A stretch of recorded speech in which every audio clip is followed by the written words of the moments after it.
Hi friends. If you're enjoying my videos, please hit the like button. It helps the YouTube algorithm notice me. Now sit back, relax, and enjoy the story. It was already late afternoon when I reached that secluded valley, having spent the better part of the day hiking away from civilization. After months of deadlines, endless emails, and the constant digital buzz that had consumed my existence, the profound quiet of the wilderness felt like a form of therapy. My phone displayed no service, exactly what I had been hoping for when I planned this trip. The landscape stretched before me, rolling hills blanketed with pine and oak, the occasional bird call piercing the stillness. My original plan had been straightforward: locate a suitable campsite before sunset, set up my equipment, and spend the evening basking in the solitude I had craved for so long.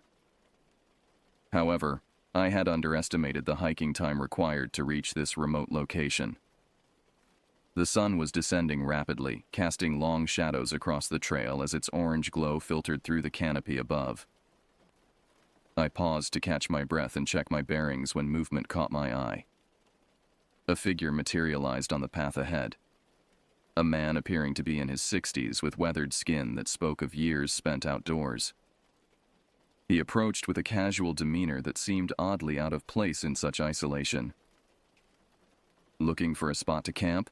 he asked, his voice carrying easily in the still air. I nodded, trying to mask my surprise at encountering anyone this far from established trails. "James," he said simply, extending a calloused hand. "Adam," I replied, the false name slipping from my lips instinctively. Something about this encounter made me hesitant to share personal details.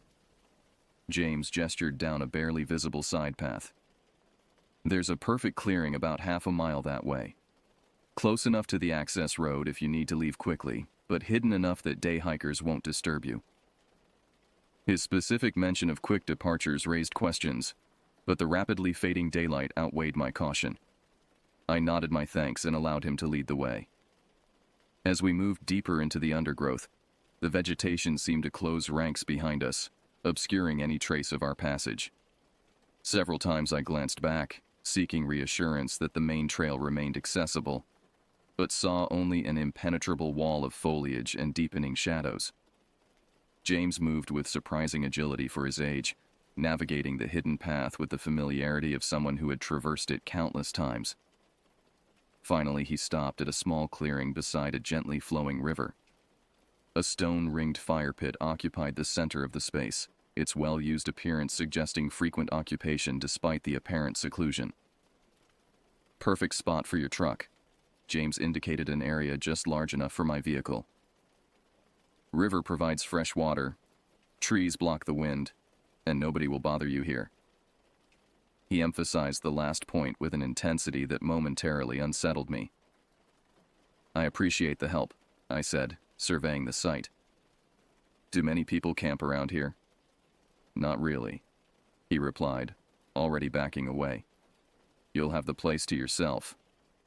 Before I could ask any further questions, he disappeared into the thickening twilight, leaving me alone in the rapidly darkening clearing. The onset of dusk accelerated after James's departure. The sky transitioned through shades of crimson and violet, stars beginning to pierce the darkening canvas above. I hurried to establish my campsite, gathering fallen branches and kindling to build a fire before complete darkness enveloped the clearing. Flames soon licked upward, casting dancing shadows across the surrounding trees and providing welcome warmth against the evening's growing chill. I positioned my camp chair, retrieved a beer from my cooler, and attempted to check my phone out of habit, only to be reminded of my digital isolation. I laughed at myself, relishing the forced disconnection. In lieu of social media or news updates, I activated a downloaded podcast, a comedy show featuring friends bantering about everyday absurdities. Their laughter echoed through the trees, providing companionship in the overwhelming solitude. The fire crackled and popped as I fed it additional fuel, watching embers spiral upward toward the star-filled sky. Despite being alone in this remote location, I felt an unexpected comfort in the isolation. No deadlines, no expectations, no constant notifications demanding attention. Just the elemental simplicity of fire, water, and wilderness. As night fully claimed the forest, the shadows beyond my fire's reach grew impenetrable. Occasionally, small sounds emerged from the darkness, twigs snapping, leaves rustling, normal forest noises that nonetheless heightened my awareness of being alone. The comedy voices from my speaker seemed increasingly out of place in this primal setting, yet I maintained the volume, perhaps subconsciously creating a barrier against the enveloping silence. Time slipped away as I sat mesmerized by the flames. When I finally checked my watch, I was surprised to discover midnight had passed. Fatigue washed over me, the day's hike finally catching up with my body. The thought of erecting my tent in near darkness held little appeal, especially with my truck offering a ready-made sleeping quarters. I decided to forego the tent and instead arranged my sleeping bag in the back of my vehicle, beneath the protective shell of the topper. I organized my gear, placing essentials within easy reach. My flashlight, knife, and bear spray occupied prominent positions beside my makeshift bed, standard precautions for wilderness camping, though they provided psychological comfort beyond their practical utility. The fire had diminished to glowing embers as I closed the truck's rear door and settled into my sleeping bag. Through the windows, I observed the transformed landscape. Trees reduced to looming silhouettes, undergrowth transformed into amorphous shapes that seemed to shift and move in the ember light. Despite my exhaustion, sleep remained elusive. The forest had grown unusually quiet, the typical nocturnal symphony conspicuously absent. Even the river's flow seemed muted, as though the entire environment were collectively holding its breath. I attributed this perception to my urban-accustomed senses, yet could not entirely dismiss a growing disquiet. Every minor sound outside the truck's confines commanded immediate attention. A branch breaking under some animal's weight, the wind disturbing dried leaves, pebbles shifting near the riverbank. I frequently raised myself to peer through the windows, searching for the source of these disturbances, but encountered only darkness interrupted by vague, indistinct forms. Eventually, fatigue overwhelmed vigilance. As consciousness faded, a final thought surfaced. I wondered if anyone or anything beyond the clearing might be listening to the laughter still emanating from my speakers. The possibility sent an involuntary tremor through my body before sleep finally claimed me. Sleep came in fragmented bursts, interrupted by half-conscious moments of alertness. During one such interval, I became acutely aware of a sound different from the natural forest ambience, rhythmic, almost deliberate. My eyes snapped open, heart rate accelerating as I strained to identify the noise. It resembled footsteps, methodical and unhurried, circling the perimeter of my campsite. I lay motionless, breath suspended, listening intently. The steps continued their measured circuit, occasionally pausing before resuming their circular path. I reached silently for my flashlight but hesitated before activating it. If someone was indeed outside, announcing my wakefulness might prove unwise. Instead, I carefully shifted position to peer through the truck's rear window. The campfire had been reduced to a few glowing embers, providing minimal illumination. The forest beyond appeared as a wall of absolute darkness, occasional shapes seeming to move within it. Yet whether these movements represented actual presence or merely the product of my increasingly anxious imagination remained unclear. The footsteps stopped directly behind my truck. I heard what sounded like heavy breathing, then a subtle scratching against the vehicle's exterior. My fingers closed around the bear spray, thumb poised over the trigger mechanism. The scratching continued, moving methodically along the truck's side toward the driver's door. Then, abruptly, silence descended. I waited, muscles tense, for any indication of continued presence. Minutes passed without further sound. Eventually, exhaustion reclaimed me, though my sleep remained vigilant and shallow. Dreams invaded this half-conscious state, disjointed images of being pursued through endless forest by an unseen presence. In one particularly vivid sequence, I found myself unable to move as a figure composed entirely of darkness approached my immobilized form. I awoke with a strangled gasp, disoriented and drenched in perspiration despite the night's chill. Dawn was still hours away according to my watch. The campsite remained cloaked in darkness, though the moon had risen, casting feeble silver light across the clearing. I considered starting the truck and departing immediately, but rationality eventually prevailed. Navigating unfamiliar forest roads in darkness presented substantial risks. Better to wait for daylight. I positioned myself upright, back against the rear of the cab, determined to remain awake until morning. My eyes continuously scanned the boundaries of the clearing, searching for any anomalous movement. Occasionally, I detected what appeared to be shifting shadows among the trees, though these observations might merely have been fatigue-induced hallucinations. As the night progressed, an oppressive sensation developed, the distinct impression of being observed.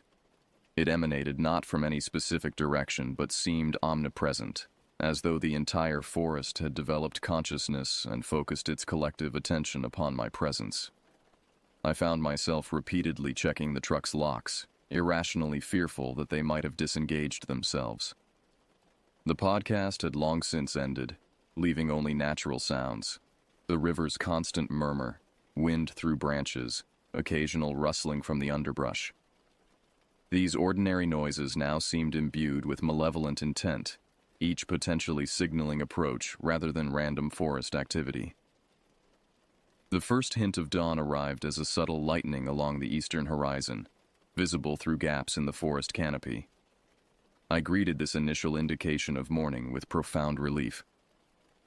The night's terrors, whether real or imagined, would soon be dispelled by daylight's clarifying presence. I remained vigilant as darkness gradually receded, revealing the campsite in progressively greater detail. The fire pit contained only cold ash, my camp chair stood empty beside it, and the surrounding trees appeared entirely ordinary in the strengthening light. No evidence remained of nocturnal visitors, no footprints in the soft earth beyond my own, no disturbance to my equipment beyond what I had created. Rational thought began reasserting itself. The strange sounds, the sensation of being watched, the apparent circling of my truck, all could be attributed to normal forest activity combined with isolation-induced anxiety. A raccoon investigating my campsite, perhaps, or a deer passing nearby. My urban-conditioned mind had simply interpreted these mundane occurrences through a lens of unfamiliarity and darkness-enhanced fear.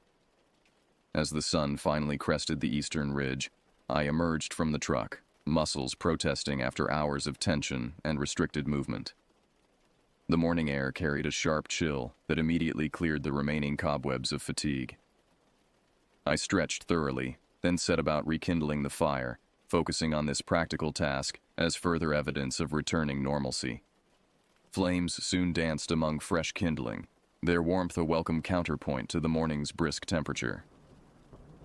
I positioned the coffee pot at the fire's edge and began preparing a simple breakfast, deliberately immersing myself in these routine activities. The psychological strategy proved effective. With each ordinary action, the night's unsettling experiences receded further into improbability. I had just settled into my camp chair, steaming coffee mug in hand, when movement at the clearing's edge caught my attention. Initially, I assumed it must be wildlife, a deer perhaps, drawn by curiosity or the scent of food. However, as my vision focused, I realized with sudden clarity that the figure emerging from the tree line was unmistakably human. The individual stood approximately 6 feet tall, though precise height assessment proved difficult due to their unusual appearance. Layers of ragged clothing concealed any distinguishing physical characteristics, while their extremities and torso were festooned with what appeared to be dozens of plastic grocery bags. These fluttered slightly in the morning breeze, creating a continuous rustling sound that immediately triggered recognition, identical to the scratching noise I had heard against my truck during the night.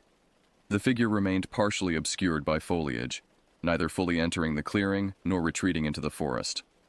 Their stance communicated indecision, occasionally shifting weight from one foot to another but maintaining position at the perimeter. Most disturbing was their orientation, consistently angled such that their face remained hidden from my view. "Good morning," I called, striving for casual friendliness despite escalating concern. No response followed. The figure continued their peculiar shifting, plastic bags rustling with each subtle movement. The sound, innocuous in normal circumstances, now seemed profoundly unsettling in this context. "Would you like some coffee?" I offered, desperate to establish some semblance of normal human interaction. Still no acknowledgement. The figure instead began a strange lateral movement, maintaining distance while traversing the clearing's boundary. This sidelong progression, combined with their continued refusal to face me directly, intensified my growing unease. My hand moved deliberately toward the bear spray positioned beside my chair. "Do you need help?" I asked, voice noticeably tenser. The figure paused momentarily before resuming their circuit of the clearing. Their behavior defied rational explanation, neither threatening nor benign, but existing in some disturbing middle ground that prevented clear response. I found myself calculating distance to my truck's driver door, mentally cataloging accessible weapons, evaluating escape routes. "I'm going to need you to say something," I stated firmly, standing to emphasize the declaration. The plastic-adorned figure stopped moving entirely. For several excruciating seconds, absolute stillness prevailed, broken only by the fire's continued crackling and the river's distant murmur. Then, with mechanical precision, they rotated slightly further away from me, ensuring continued concealment of their face. Frustration suddenly overwhelmed caution.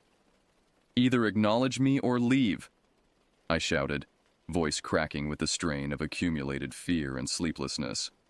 My outburst produced immediate effect. The figure's posture changed subtly, a slumping of shoulders, a slight forward inclination of the upper body. Without warning or transition, they began walking directly away from the clearing, plastic bags rustling with each deliberate step. Within moments, the dense undergrowth had swallowed them completely, leaving no evidence of their bizarre visitation. I remained frozen in place for several heartbeats after the figure's disappearance, muscles locked in anticipation of possible return. When it became apparent they had truly departed, adrenaline-fueled urgency replaced paralysis. My previous plan for a leisurely morning evaporated instantly, replaced by singular focus on immediate escape. I extinguished the fire with river water, the hissing steam barely registering as I simultaneously gathered scattered equipment. Organization gave way to expediency. Items were thrown haphazardly into the truck with no consideration beyond speed.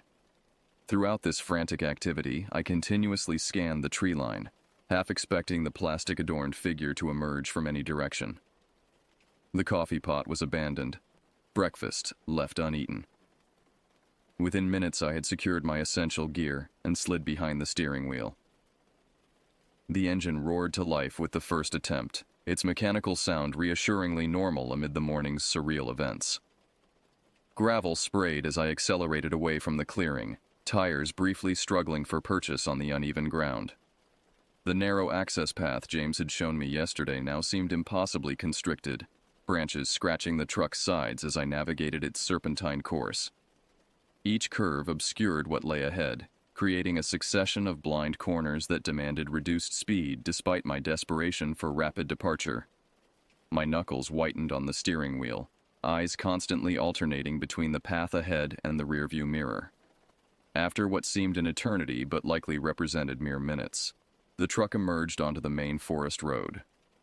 I accelerated immediately, the improved surface allowing significantly greater speed.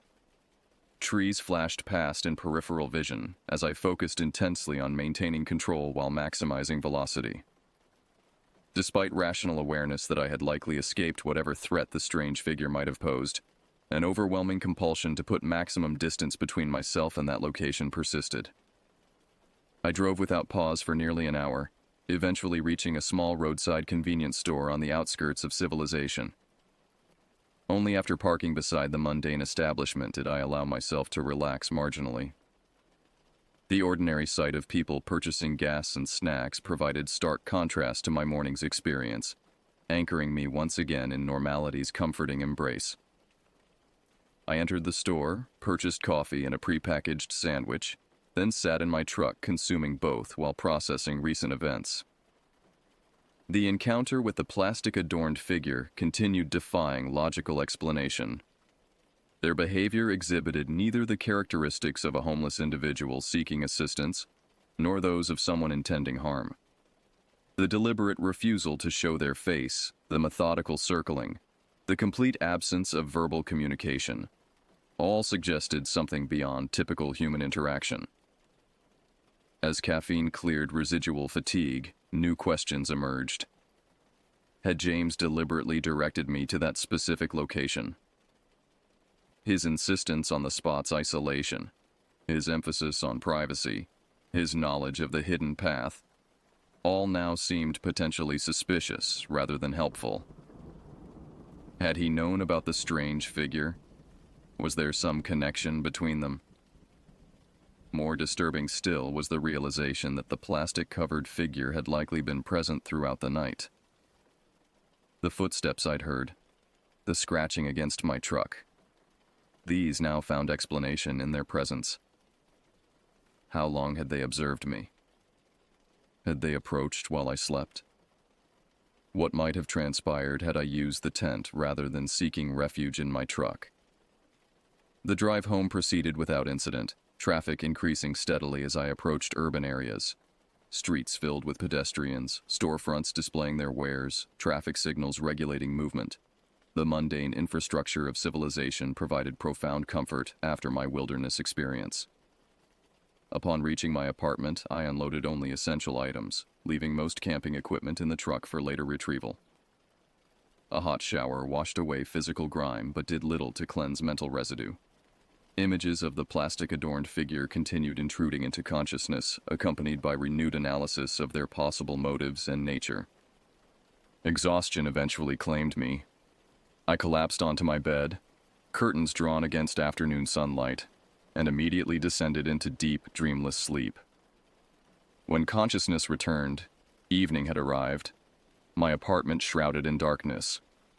I activated a lamp, its warm glow dispelling shadows, but not lingering unease. Hunger drove me to the kitchen, where I prepared a simple meal more from necessity than appetite. As I ate mechanically, my thoughts continued circling back to the strange encounter. Something about the plastic bags particularly disturbed me. Their unnatural rustling, their bizarre arrangement on the figure's body, their incongruity in wilderness setting. Acting on sudden impulse, I retrieved my laptop and began researching unusual behaviors in remote areas. Most initial results described ordinary wilderness encounters with wildlife or disoriented hikers. I refined my search parameters, specifically including plastic bags and strange forest encounters. The fifth search result caused my fork to clatter against the plate. The headline read, "Remains Identified in Valley Murder Case." I clicked the link with trembling fingers, scanning the article's contents with increasing horror. 6 months earlier, authorities had discovered human remains in a remote valley, the same general region where I had camped. The victim, an experienced hiker, had apparently been killed while camping alone. Most disturbing was the article's description of the crime scene. The victim's personal items were found scattered throughout the area, many wrapped in plastic grocery bags tied to surrounding trees. Further research yielded additional articles describing similar cases spanning 5 years, all in the same general region, all involving solo campers, all featuring the bizarre plastic bag signature. Law enforcement suspected a single perpetrator but had made no arrests. The most recent confirmed case had occurred just 3 weeks earlier. I sat motionless before the screen, processing implications. The strange figure I had encountered? Had they been the killer described in these articles? Had James deliberately directed me to a location frequented by this individual? Most chilling was the realization of how vulnerable I had been during those overnight hours. Driven by growing certainty, I searched for information about local residents matching James's description. Nothing definitive emerged, though several forum posts from hikers mentioned encounters with a helpful older man who knew the area intimately. One commenter specifically noted being directed to a perfect hidden campsite that later gave them bad vibes. As night deepened outside my apartment windows, paranoia expanded correspondingly within my mind. I checked door locks repeatedly, positioned a kitchen knife beside my bed, left lights burning throughout the apartment. Sleep, when it finally arrived, came in fragmented intervals punctuated by startling to wakefulness at minor sounds. Morning brought no relief from accumulated dread. I contacted local law enforcement, describing my experience in careful detail while omitting any direct accusations. The officer recording my statement displayed initial skepticism, but grew increasingly attentive as I described the plastic bags. He promised to forward the information to detectives handling the ongoing investigation. 3 days passed in uneasy routine. I returned to work, interacted with colleagues, performed daily tasks, all while carrying the psychological weight of my wilderness encounter. Nighttime proved especially difficult, sleep repeatedly interrupted by recreated images of the plastic-adorned figure emerging from darkness. On the 4th day following my return, I finally addressed the camping equipment still cluttering my truck.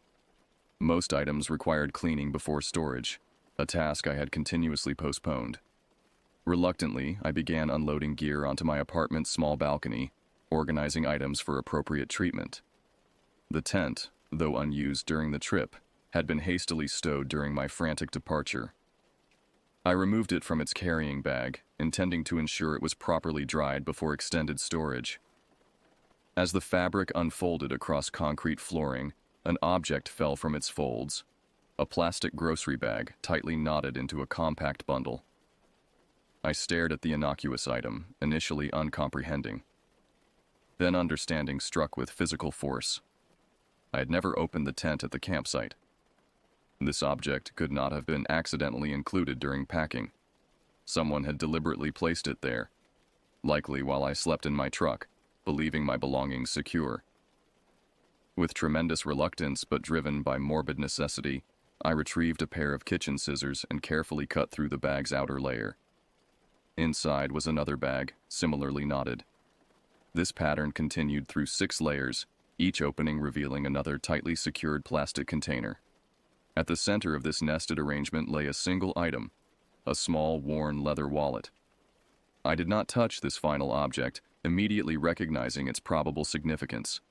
Instead, I contacted the detective assigned to my case, describing the discovery in precise detail. He arrived within 30 minutes, accompanied by a female colleague. They photographed the arrangement extensively before carefully collecting both the wallet and its plastic wrapping. "Do not touch anything else," the detective instructed while preparing to depart. "We'll need to process your entire vehicle and camping equipment." Was it his? I asked, unable to contain the question, despite dreading its answer. The detective hesitated before responding. "The wallet appears to match description of property belonging to the victim discovered 3 weeks ago. We'll need to confirm through forensic examination." "He was in my campsite while I slept," I stated, voicing the horrifying conclusion aloud.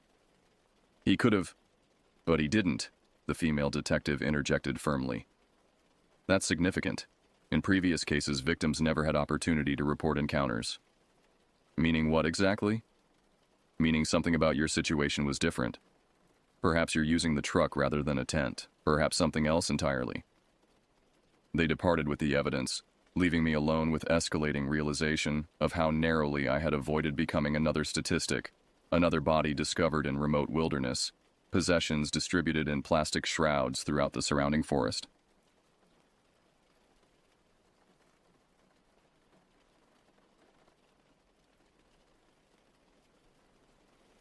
I've always loved the outdoors. By the time I was 10 years old, my family had established a tradition of regular camping trips that punctuated our years with adventures in nature. My parents, Robert and Julia, believed strongly in exposing my older sister Catherine, my baby brother David, and me to natural environments away from the glow of screens and the constant hum of suburban life.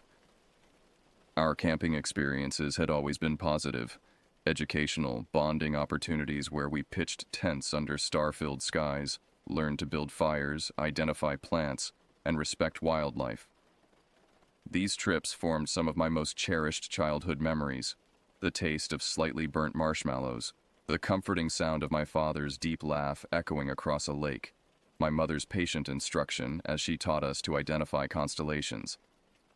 But memories aren't always kind. Sometimes they're stained with fear, marked by moments when childhood innocence confronts the darker realities of the world. This is the story of one such memory: a weekend in the Poconos Mountains of Pennsylvania that permanently altered my perception of safety and human nature. It was early June of 2008. School had just let out for summer break, and our parents had surprised us with news of a 3-day weekend at a campground in the Poconos.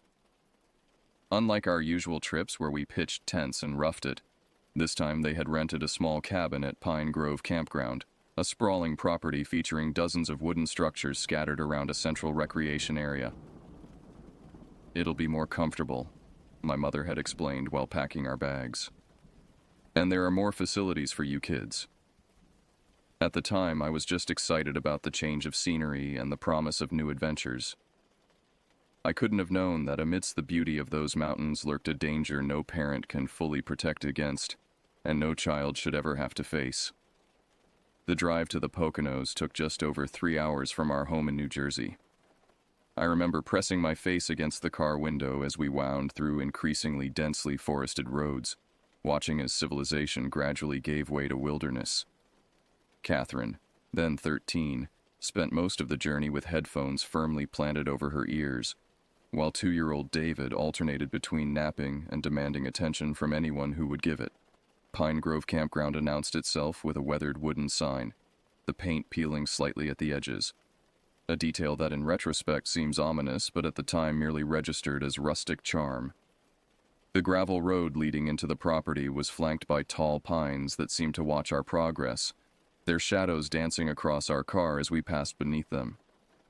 The main office was a log cabin structure with a wide porch. While our parents checked in, Catherine, David, and I explored the small gift shop attached to the office. It sold the usual camping supplies, snacks, and souvenirs. I remember a rotating rack of postcards showing idyllic scenes of the Poconos: sunrise over mountain lakes, deer drinking from crystal streams, families smiling around campfires. None showed the reality I would soon experience. The campground manager, an older man with weathered skin and calloused hands named Mr. Gregory, handed my father a map of the property and the keys to cabin 17. He seemed friendly enough, pointing out the recreation areas, shower facilities, and hiking trails. "You picked a good weekend," he told my parents as we prepared to head to our cabin. "Not too crowded. You folks should have plenty of peace and quiet." The way he emphasized peace and quiet struck me as strange even then, almost like a warning. Our cabin was nestled in a semicircle of similar structures, all facing a large clearing. The buildings were simple but well-maintained, single-room affairs with bunk beds, a small table, chairs, and a kitchenette. No bathroom. Those facilities were communal and located a short walk away. The cabin smelled of pine and the faint mustiness that accompanies infrequently used spaces. As we unpacked, I noted the other cabins around us. Most seemed empty, with only 2 showing signs of occupation: lights in the windows, a cooler on a porch. The isolation should have been the first warning sign, but at 10 years old, such concerns weren't part of my worldview. After settling in, my mother prepared a simple lunch of sandwiches, chips, and fruit. The adults discussed plans for the weekend: hiking tomorrow, possibly fishing in the afternoon, maybe a campfire with s'mores in the evening. Mundane details of a family vacation that would soon be overshadowed by events none of us could have anticipated. After lunch, restlessness set in. Catherine had brought a novel and sprawled across the top bunk, immediately lost in fictional worlds. David needed a nap, which meant my mother needed quiet in the cabin. My father had engaged in conversation with another camper he'd met outside, discussing fishing spots and the weather forecast. I was left to my own devices, a situation I usually welcomed. I had packed my favorite baseball equipment, an aluminum bat my grandfather had given me for my birthday, and a small collection of baseballs. Baseball had been my passion that summer. I'd joined Little League and spent countless hours practicing my swing in our backyard. "I'm going to practice hitting," I announced, grabbing my gear. My mother looked up from where she was trying to settle David. "Stay where we can see you, and don't go too far from the cabin." "I won't," I promised, already halfway out the door. The clearing in front of our cabin formed a natural practice area. The grass was trimmed low, and there were no obstacles or windows within range of my hitting. Perfect for a few practice swings. I positioned myself in what I judged to be the center of the clearing, tossed a ball into the air, and swung. The satisfying crack of aluminum against leather echoed across the clearing. I watched with pride as the ball soared and then descended in a graceful arc, landing near the edge of the woods. I jogged to retrieve it, noticing as I did how quiet the campground was. No distant voices, no music from other cabins, not even much bird song. Just the whisper of wind through pine needles and the occasional rustle of small animals in the underbrush. For about 10 minutes, I repeated this process. Toss, swing, retrieve. Each hit sent a jolt of satisfaction through my arms. I was improving. I could tell by how the ball traveled farther with each swing. Lost in the rhythm of practice, I initially didn't notice the sound of an approaching vehicle. The crunch of tires on gravel eventually broke through my concentration. I turned to see a dark green sedan rolling slowly down the access road that wound between the cabins. There was nothing inherently unusual about a car in a campground, but something about this one immediately set off warning signals in my mind. Perhaps it was the speed, too slow, like the driver was searching for something. Or maybe it was the condition of the vehicle. Not the typical outdoor enthusiast's car, but an older model sedan with visible rust spots and a cracked windshield. The car came to a stop about 20 feet behind where I stood, its engine idling with a rough, unhealthy sound. I clutched my bat tighter, suddenly aware of how alone I was in the clearing. The cabin seemed farther away, my father's voice more distant as he continued his conversation, oblivious to what was unfolding. The car sat idling for what felt like minutes, but was probably only seconds. I remained frozen in place, bat gripped in sweaty hands, instinctively sensing that something wasn't right. Then, with a mechanical whir, the driver's side window began to lower. The man behind the wheel was probably in his 40s, though as a child, I wasn't good at judging adult ages. What I remember most vividly was his smile. Not a genuine expression of friendliness, but something manufactured, like he had studied how normal people smile and was attempting a poor imitation. His teeth were slightly yellowed, and one upper incisor was obviously chipped. "Hey there, sport," he called, his voice pitched in that artificial way adults sometimes use when talking to children they don't know. "That's some good hitting." I mumbled a thank you, taking an almost imperceptible step backward. Up close, I could see inside his car, and what I saw intensified my discomfort. The passenger seat and footwell were littered with fast food wrappers, empty soda cans, and what looked like old newspapers. A strange odor wafted from the open window, a combination of cigarette smoke, old food, and something else I couldn't identify, but that made my stomach tighten. "You know, you're not supposed to play baseball here," he said, maintaining that unnerving smile. I frowned, confused. There had been no signs prohibiting sports in the clearing, and the campground manager hadn't mentioned any such restrictions when we checked in. "I didn't know that," I replied cautiously. The man's smile widened slightly. "Yeah, it's because of insurance. Campground doesn't want to get sued if someone gets hit by a ball." He paused, then continued with a note of false enthusiasm. "But there's a real nice baseball field just up on that hill over there. Proper backstop and everything." He gestured toward a densely wooded hill that rose behind the cabins. I'd seen nothing resembling a baseball field during our arrival, and there had been no mention of such a facility on the campground map.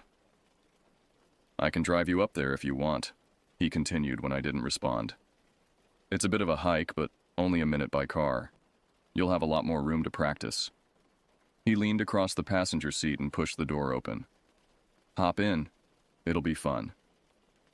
The way he said fun sent waves of revulsion through me. His eyes didn't match his smile. They remained cold, calculating, assessing my reaction. I tightened my grip on the bat, shifting my stance slightly. Years of watching crime shows with my parents against their better judgment had taught me to recognize danger, and every cell in my body was screaming that this man represented a threat. No, thank you, I said, my voice steadier than I felt. My dad told me not to go anywhere. The man's expression flickered, the manufactured smile faltering for just a moment before reasserting itself. Your dad won't mind. We'll be back before he even notices you're gone. I saw his hand move to the door handle, and I took another step backward, raising my bat slightly. Not in an overtly threatening manner, but enough to communicate that I wasn't as defenseless as he might have hoped. Just then, the door to our cabin swung open. My father's booming laugh carried across the clearing as he stepped outside, phone pressed to his ear, engaged in conversation with what I later learned was my uncle. The sound was the sweetest thing I'd ever heard. The man in the car froze, his eyes darting toward my father. I expected anger, frustration, perhaps a hasty retreat. Instead, what I witnessed was far more disturbing. His expression remained almost unnaturally calm as he looked back at me, and he offered a small nod, as if acknowledging the end of a round in a game that only he knew we were playing. Another time, sport, he said softly, his voice dropping to just above a whisper. Maybe I'll see you around the campground. With that, he closed the passenger door, rolled up his window, and drove away, his car disappearing around a bend in the access road. I stood motionless in the clearing, the baseball bat hanging limply from my trembling hands. My father continued his phone conversation, unaware of what had just transpired mere yards away. Part of me wanted to run to him, to blurt out everything about the strange man and his unsettling invitation. Another part, the part that was beginning to understand the true nature of the danger I'd just encountered, kept me silent. Eventually, I gathered my baseballs and walked back to the cabin on unsteady legs. Inside, my mother had successfully gotten David down for his nap and was quietly organizing our supplies for dinner. Catherine remained absorbed in her book, occasionally turning a page with theatrical significance. Done practicing already? My mother asked, without looking up from her task. I nodded, unable to form words around the lump in my throat. You look pale, she observed, finally turning her attention fully to me. Are you feeling okay? Just tired, I lied, placing my bat and balls in the corner of the cabin. I think I'll rest for a bit. She placed a cool hand against my forehead, checking for fever with the automatic response of mothers everywhere. Well, you don't feel warm. Maybe you're just hungry. We'll have dinner soon. I climbed onto the lower bunk beneath Catherine and lay down, my mind racing. Should I tell my parents? Would they believe me? Would they make a big deal about it, possibly ruining the trip for everyone? Or worse, would they dismiss it as my imagination, perhaps even scold me for making up stories? At 10 years old, these calculations were complex and overwhelming. In the end, fear won out. Not fear of the man, but fear of disrupting the family dynamic, of being seen as a troublemaker or attention seeker. I decided to keep the encounter to myself, but to remain vigilant and stay close to my family for the remainder of the trip. The rest of the afternoon passed in a blur of forced normalcy.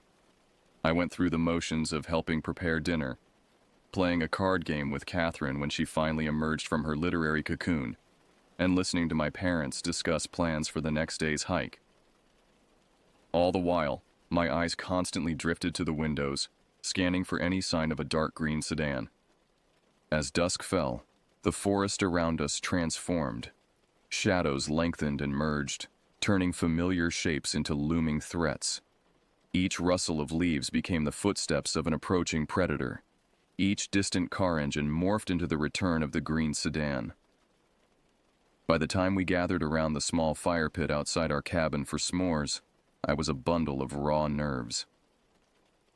"You're jumpy tonight," my father remarked as I flinched at the sound of a branch breaking in the nearby woods. "Scared of the dark all of a sudden?" "No," I mumbled, edging closer to him on the log we shared. "Just thought I heard something." He chuckled and ruffled my hair. "Probably just a raccoon or deer. Nothing to worry about out here." But I knew better. The threat lurking in these woods walked on two legs, drove a green sedan, and had eyes that remained cold even when his mouth smiled. Sleep eluded me that night. In the small cabin, with my family's breathing forming a chorus of familiar sounds, I should have felt safe. Instead, I lay awake, staring at the wooden slats of Catherine's bunk above me, my ears straining for any unusual noise outside. Every creak of the cabin structure, every whisper of wind through the pine needles, every distant animal call sent fresh waves of adrenaline surging through my body. I imagined the man from the green car creeping around our cabin, testing windows, peering through cracks in the blinds with those cold, calculating eyes. Around midnight, I heard the unmistakable sound of a vehicle approaching. My heart nearly stopped as the headlights swept across our cabin window, briefly illuminating the interior with ghostly light. I held my breath, muscles tense to the point of pain, as the car slowed near our cabin. "Please keep going. Please keep going," I silently pleaded. After what seemed an eternity, the vehicle continued past, its taillights disappearing into the darkness. Whether it was simply another camper returning late or something more sinister, I'll never know. What matters is the fear, raw and all-consuming, that kept me rigid in my bunk until the first gray light of dawn crept through the window. When morning finally came, I must have looked as exhausted as I felt. My mother commented on the dark circles under my eyes as she prepared breakfast on the small camp stove outside our cabin. "Did you not sleep well?" she asked, concern evident in her voice. I shrugged. The bunk was uncomfortable. It was easier than explaining the truth, that I'd spent the night certain a predator was lurking just beyond the thin wooden walls of our cabin, waiting for an opportunity that thankfully never came. Breakfast was a subdued affair for me, though the rest of the family buzzed with excitement about the day's planned activities. My father had mapped out a hiking trail that promised spectacular views of the surrounding mountains. Under normal circumstances, I would have been thrilled. Now, the thought of venturing deeper into the woods sent tendrils of dread coiling through my stomach. As we prepared for the hike, I made sure to stay within arm's reach of my parents at all times. David was secured in a carrier on my father's back, and Catherine walked slightly ahead, her newfound teenage independence asserting itself in the small ways available at a family outing. Throughout the hike, my head swiveled constantly, scanning the trail ahead and behind for any sign of danger. Each hiker we passed received my intense scrutiny, my body tensing until they were well past us. My mother noticed, of course. Mothers always do. "You're not usually this jumpy on hikes," she observed, as I practically leapt out of my skin when a squirrel darted across our path. "Is something bothering you?" I mumbled something about not sleeping well, and kept walking, my eyes constantly sweeping the surroundings. The beautiful mountain scenery, which should have been a source of wonder and joy, became in my mind a perfect setting for an ambush. Too many places to hide, too few people to witness. The hike mercifully concluded without incident, and we returned to the campground by mid-afternoon. As our cabin came into view, I scanned the parking area and surrounding roads for any sign of a dark green sedan. Seeing none, I felt the first marginal relaxation of muscles that had been tensed for nearly 24 hours. Our last full day at Pine Grove passed in a similar fashion, me maintaining constant vigilance while trying not to alert my family to my state of terror. We went fishing at a small lake within the campground boundaries, and while Catherine and my father focused on their lines, I focused on the access road visible through the trees, watching for any approaching vehicles. By afternoon, my exhaustion had reached a critical point. The combination of a sleepless night and the constant state of high alert had drained me completely. When we returned to the cabin for a late lunch, I collapsed onto my bunk and, despite my best intentions to remain watchful, fell into a deep sleep. I awoke to the sound of my mother preparing dinner. Disoriented, I sat up quickly, panic flooding through me as I realized I'd let my guard down. "There he is," my father commented with a smile. "We thought you might sleep through dinner." "How long was I asleep?" I asked, voice hoarse with anxiety. "About 3 hours," my mother replied. "You must have been exhausted." 3 hours. 3 hours during which anything could have happened. 3 hours when the man in the green car could have returned, could have been watching our cabin, noting our routines, making plans. The paranoia that gripped me then might seem excessive in retrospect, but to a 10-year-old who had glimpsed the darker side of human nature, it was entirely reasonable. The world had suddenly revealed itself as a place where danger could wear a smile and evil could drive a sedan, and nothing would ever feel completely safe again. Our final evening at Pine Grove involved another campfire, more s'mores, and my parents reminiscing about their own childhood camping experiences. Under different circumstances, it would have been a perfect family moment. Instead, I spent it with my back pressed firmly against my father's side, jumping at every sound from the surrounding forest, my eyes constantly scanning the darkness beyond the fire's glow. That night, I again fought a losing battle against sleep, determined to remain vigilant. But exhaustion eventually won out, and I drifted off sometime in the early morning hours, my young body simply unable to sustain the adrenaline levels of the previous days. When I awoke, sunlight was streaming through the cabin windows, and the sounds of my family packing for our departure filled the small space.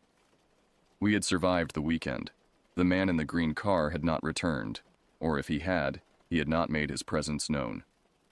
As we loaded our gear into our car, I took one final look around the campground. In the bright morning light, with other families emerging from their cabins, the place looked harmless, even idyllic. Only I knew the darkness that had lurked beneath its peaceful surface. On the drive home, as we wound back down the mountain roads toward civilization, my father unfolded the campground map to check our route. I leaned forward from the back seat, ostensibly interested in navigation but actually driven by a darker curiosity. "Dad, what's up on that hill behind the cabins?" I asked, pointing to the area where the man had claimed a baseball field existed. My father studied the map. "Just some hiking trails and a picnic area near a creek. Why do you ask?" The confirmation sent ice through my veins. There was no baseball field, just as I had suspected. The man's invitation had been exactly what I had feared: a lure, a trap for an unsuspecting child. "No reason," I replied, sinking back into my seat. "Just curious." I never told my parents about the encounter. Perhaps I should have. Perhaps they could have reported it to the campground management or local authorities, potentially preventing the man from approaching other children.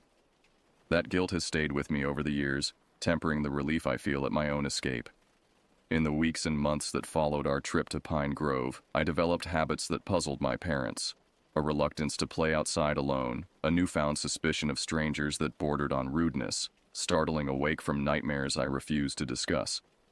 They attributed these changes to the normal growing pains of approaching adolescence. Only I knew their true source. As years passed, the raw terror of those 3 days gradually dulled to a wary caution that has informed my interaction with the world ever since. I became the child who checked the locks twice, who never took shortcuts through isolated areas, who instinctively noted the nearest exits in any room I entered. I've often wondered what became of the man in the green car. Did he find another child? One less cautious or more trusting than I had been? The thought haunts me still. I've also wondered what might have happened had my father not emerged from our cabin at that precise moment. The alternative scenarios that play out in my mind are too horrifying to articulate. Now, as an adult, I understand how fortunate I was. I recognize the man for what he was. A predator, methodical and patient, who had likely been watching the campground, waiting for precisely the opportunity I had inadvertently presented. A child alone, away from direct supervision. The experience taught me that danger doesn't always announce itself with dramatic flair. Sometimes it arrives in an unremarkable green sedan, wears a practiced smile, and speaks in carefully modulated tones designed to build false trust. It taught me that instinct, that primal wordless alarm system we all possess, deserves to be heeded, especially when it concerns our safety. I still enjoy the outdoors and even occasionally go camping, though I've never returned to the Poconos. But I am never truly at ease in isolated natural settings. Part of me is always on alert, always watching, always aware that the boundary between safety and danger is thinner than most people realize. Some childhood lessons are learned through gentle guidance. Others are seared into consciousness through near misses with unimaginable outcomes. Mine was the latter, a crash course in human predation delivered over a weekend in June when I was 10 years old, by a man whose name I never knew, driving a car I still scan for in parking lots 2 decades later. That's the true horror of such encounters. They never fully end. They become part of you, altering your perception of safety in ways that can never be undone. The man in the green car may have driven away that day, but in some sense he's been following me ever since. A shadow at the edge of memory, a reminder of how quickly childhood innocence can collide with the darkest aspects of humanity.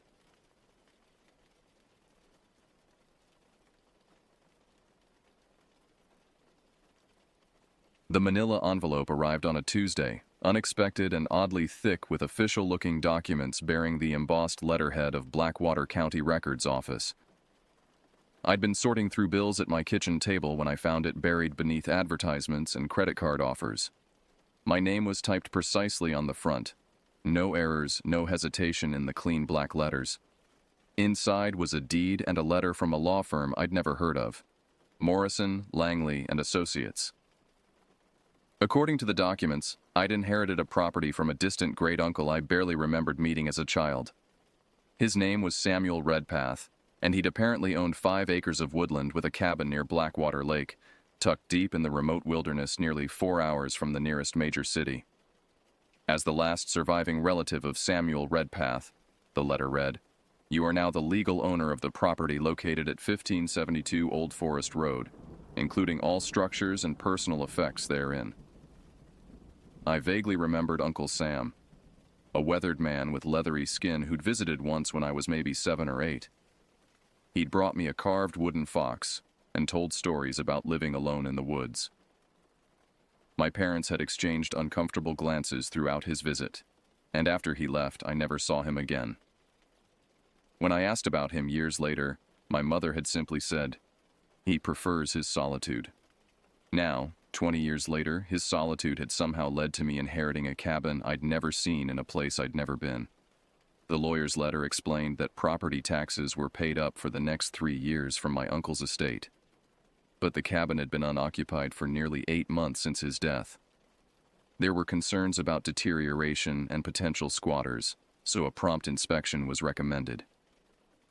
What am I supposed to do with a cabin in the middle of nowhere? I asked my empty apartment. 3 days later, I found myself driving down increasingly narrow roads, my sedan struggling with the uneven terrain as civilization gradually disappeared in my rearview mirror. I'd packed enough supplies for a long weekend: food, clothes, a first aid kit, and basic tools. The plan was simple: inspect the property, take pictures for an eventual sale listing, gather anything of value, and return to my normal life. The last 10 miles were on a dirt road barely wide enough for my car. Thick forest pressed in from both sides, branches occasionally scraping against the windows like desperate fingers. The late afternoon sun filtered through the dense canopy and scattered beams, creating an unsettling play of light and shadow across the dashboard. When I finally reached the turnoff for Old Forest Road, I almost missed it. A weathered wooden post marked the entrance, the address numbers faded but still legible. The road itself was little more than two ruts cutting through underbrush and around massive pine trees. I inched my car forward, wincing at every scrape against the undercarriage.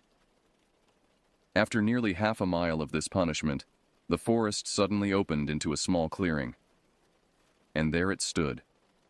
A simple log cabin with a sloped roof, a stone chimney on one side, and a small covered porch across the front. Beyond it, through a gap in the trees, I caught a glimpse of sunlight reflecting off water. Blackwater Lake. The cabin looked solid but neglected. Moss grew along the north-facing wall, and dead leaves had piled against the foundation. The windows were intact but grimy, preventing any clear view of the interior. A padlock secured the front door, for which I had been provided a key. I parked, stepped out, and was immediately struck by the silence. No traffic noise, no human voices. Not even the distant hum of electrical lines. Just the whisper of pine needles in the breeze and occasional bird calls echoing through the trees. As I approached the cabin, a faint, musty smell grew stronger, the scent of a place long closed up. The porch steps creaked under my weight, the sound unnaturally loud in the quiet clearing. The key turned stiffly in the padlock, and I had to push hard against the door as it scraped across the wooden floor. Inside, dust motes danced in the shafts of late afternoon light. The cabin was a single large room with a small kitchen area to one side, a stone fireplace opposite, and doors leading to what I assumed were a bedroom and bathroom. Rustic furniture, a wooden table, two chairs, a sagging couch, and a rocking chair were arranged practically. Bookshelves lined one wall, crammed with worn volumes. A layer of dust covered everything. But what caught my attention were the walls. Every available space was covered with drawings, maps, newspaper clippings, and handwritten notes. At first glance, they seemed to be wildlife observations, sketches of animal tracks, migration patterns, seasonal behaviors. But as I looked closer, I realized they all focused on one subject. In the center of the main wall, surrounded by all the other papers, was a large, detailed drawing of a massive, ape-like creature standing upright among trees. The word Wahila was written beneath it in bold letters. I stepped closer, examining the meticulous sketches of footprints with measurements noted beside them. Some were over 16 inches long. Newspaper clippings with headlines like "Hikers Report Strange Encounter" and "Unexplained Sounds Puzzle Forest Service" were pinned nearby. A leather-bound journal sat on the table. I opened it to find my uncle's cramped handwriting filling page after page, dating back nearly 30 years. Flipping to the final entry, dated just days before his death, I read, "It's watching the cabin again. Third night in a row. Won't respond to calls but doesn't retreat either. Something's different this time. More aggressive, less afraid. I've lived here in peace for decades, but now I sense it wants me gone." A chill ran through me despite the stuffy air. I closed the journal and looked again at the drawing of the creature. My uncle had clearly been obsessed, perhaps delusional in his isolation. Yet something about the methodical nature of his notes and the precision of his drawings suggested a man documenting reality, not fantasy. I continued exploring, finding the bedroom equally cluttered with books and papers. The bathroom was basic but functional, with a shower stall, toilet, and sink. To my relief, when I tested the faucet, water sputtered, then flowed, apparently fed by a well system with an electric pump. The electricity worked too, though the single bulbs in each room cast weak, yellowish light. As I wandered back to the main room, the sun was setting, casting long shadows through the windows. I would need to unpack my car before it got completely dark. As I turned toward the door, a movement outside the window caught my eye. Just a flash of something large moving between trees at the edge of the clearing. Probably a deer, I thought, though the rational explanation did nothing to calm my suddenly racing heart. I quickly retrieved my supplies from the car, making 3 trips to bring everything inside. With each venture outdoors, the forest seemed to grow darker and closer. The sounds changed too. The daytime birds falling silent, replaced by the hoots of owls and rustling in the underbrush. Back inside, I locked the door and lit the kerosene lamp I'd found on a shelf, adding its warm glow to the dim electric lights. I brushed dust from the table and chairs and unpacked some food for a simple dinner. As I ate, I couldn't help but glance repeatedly at my uncle's wall of obsession and the leather journal that documented his descent into paranoia. Or had it been paranoia? The cabin creaked and settled as night fully claimed the forest. Outside, the darkness was absolute. No streetlights, no neighboring houses, nothing but blackness beyond the windows that now reflected the interior of the cabin like mirrors. I should have felt tired after the long drive, but instead, I felt a growing restlessness.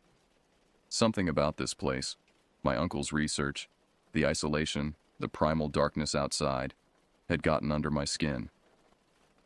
I picked up the journal again and began reading from the beginning, hoping to understand what had happened to Samuel Redpath in his final days.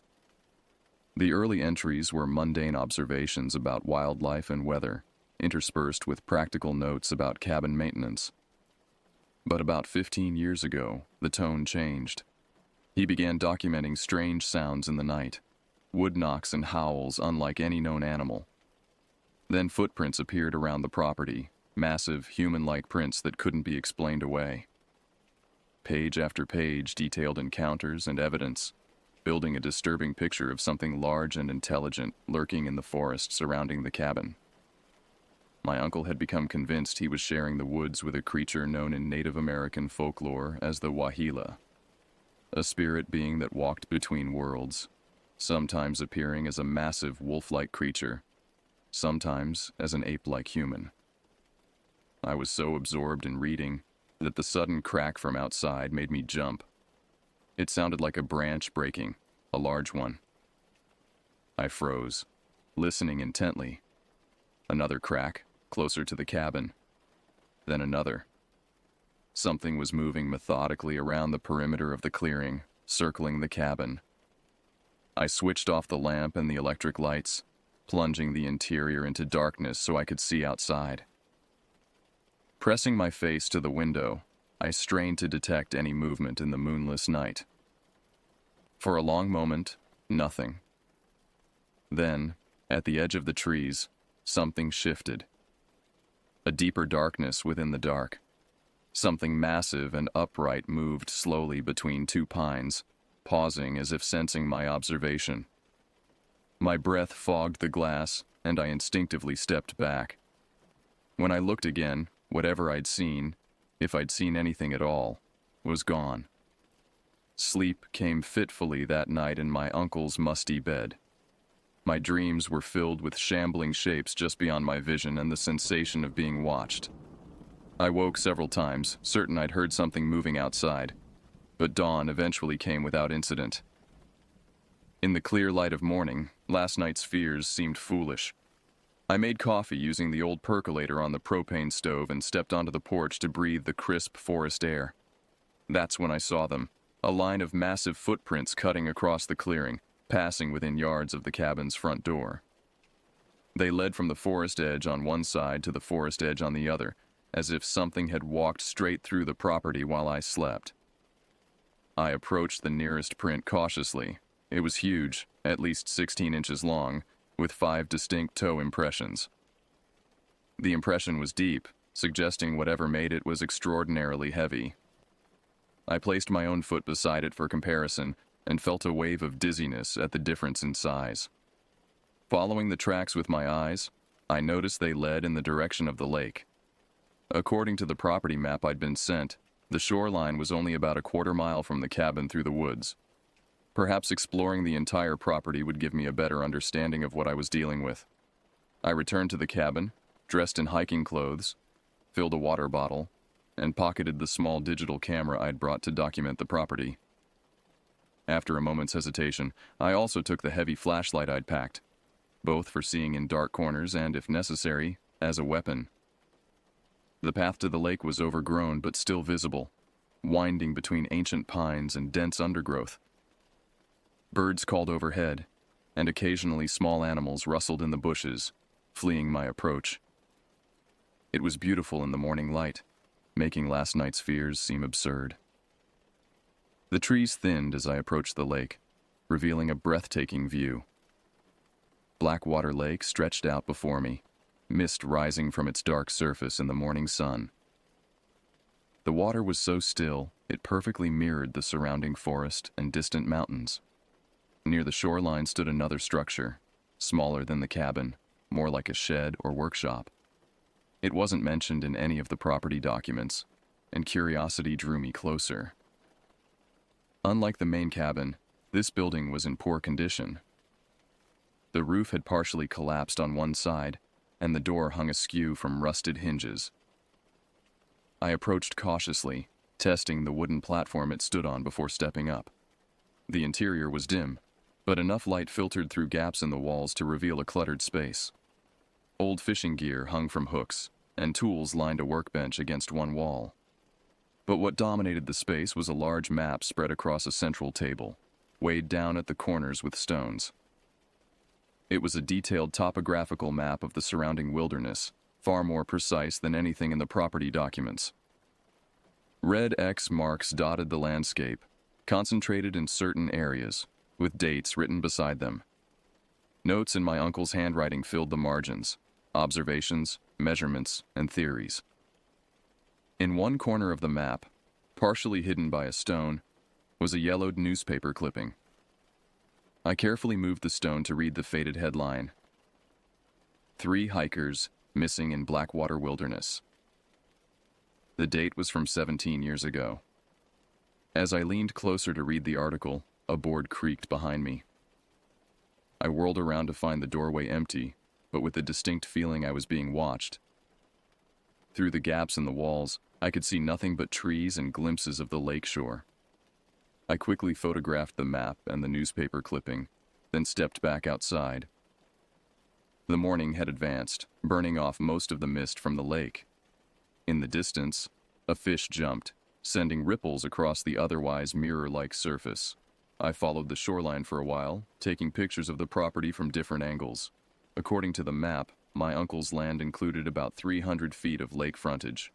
Valuable real estate that would significantly increase the property's worth when I eventually sold it. As I walked, I noticed something unusual about a quarter-mile down the shore, a place where the natural rock formation created a small, sheltered cove. From a distance, it looked like there might be another structure there, perhaps a boathouse. I picked my way over the rocky shoreline toward it. What I found wasn't a boathouse, but a cave, a natural opening in the rock face, its entrance partially hidden by hanging vines. It was large enough to walk into without stooping, and the smooth stone floor suggested water had once flowed through it. I hesitated at the entrance. Without knowing how deep it went, entering alone seemed foolish. Yet curiosity pulled at me. I compromised by switching on my flashlight and illuminating as much of the interior as I could from the entrance. The beam caught something reflective about 20 feet in, something that didn't belong in a natural cave. I took a few cautious steps inside, keeping my back to the wall and the exit in sight. The reflective object was a metal box, a storage container like those used by the military, with a heavy-duty latch. Beside it lay a coil of rope, a pickaxe, and what looked like camping gear. Someone had been using this cave, and recently, there was little dust on the equipment. Had my uncle set this up as some kind of observation post? Or was someone else using the cave? A sudden splash from the lake outside startled me. I turned quickly, banging my shoulder against the cave wall. When I looked back toward the entrance, a silhouette briefly blocked the light, something large moving past the cave mouth. I pressed myself against the wall, heart pounding. The flashlight beam trembled in my hand as I pointed it toward the entrance. Nothing there. I waited, listening. Only the gentle lapping of water against the shore and my own ragged breathing disturbed the silence. After what felt like an eternity, I edged toward the entrance and cautiously peered out. The shoreline was empty in both directions. Whatever I'd seen, if I'd seen anything at all, was gone. I hurried back to the cabin, constantly glancing over my shoulder. The forest that had seemed so peaceful that morning now felt oppressive, the shadows between trees concealing unknown threats. Every snapping twig or rustling leaf made me flinch. When I finally reached the clearing, I was surprised to find my fear giving way to a different emotion, curiosity. If these woods truly held some unknown creature, something that had occupied my uncle's final years, didn't I owe it to him to understand what he'd discovered? Back inside the cabin, I turned my attention more seriously to his research. The journal entries, the wall of evidence, the detailed maps, all of it pointed to a methodical investigation conducted over decades. This wasn't the work of a madman. It was the documentation of a naturalist who'd encountered something he couldn't explain through conventional science.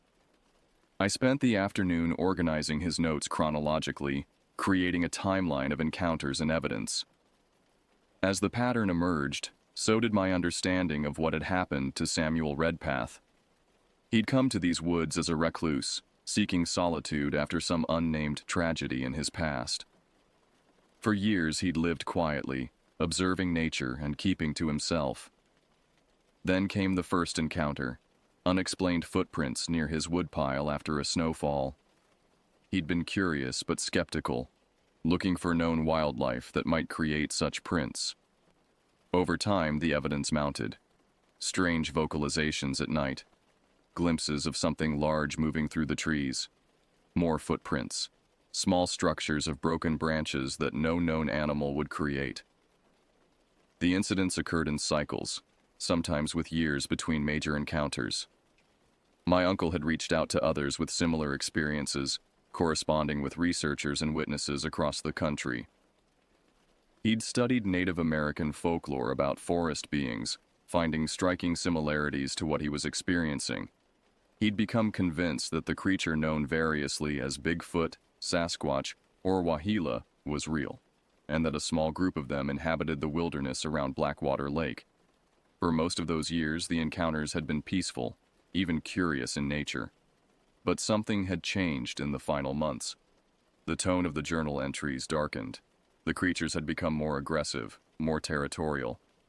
My uncle described rocks thrown at the cabin, powerful blows against the walls at night, his tools and equipment found broken or missing.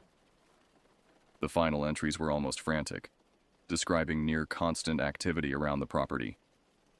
"They want me gone," he'd written repeatedly. "This isn't curiosity anymore. This is expulsion." The last entry simply read, "They're outside again tonight. I can hear them moving around the cabin, closer than ever. I've decided to approach them directly. After all these years, it's time for a true face-to-face encounter. If I'm reading their behavior correctly, that's what they want too." There was nothing after that. According to the death certificate included with the property documents, my uncle had died of a heart attack. His body had been found by a Forest Service ranger who checked on him periodically.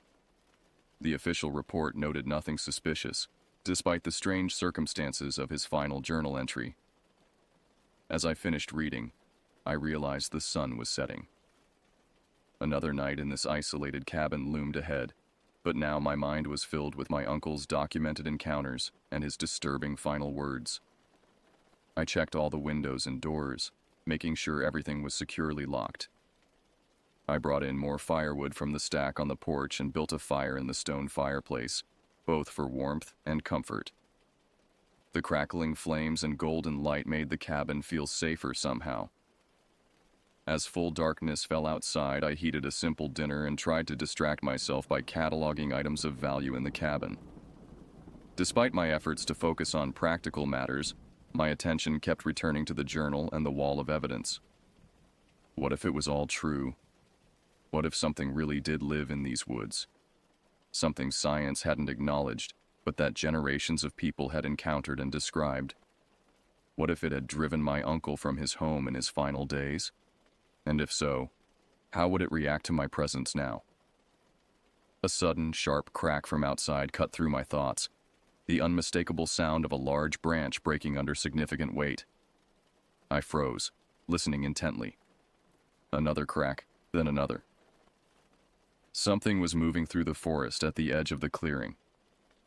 I turned off all the lights except the fire, plunging the cabin into semi-darkness.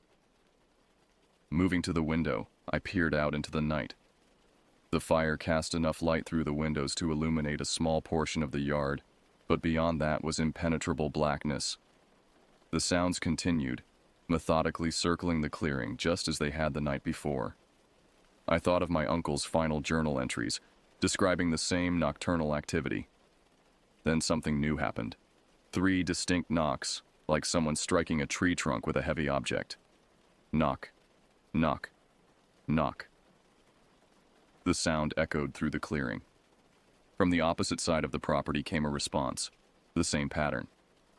Knock, knock, knock. They were communicating. And there was more than one.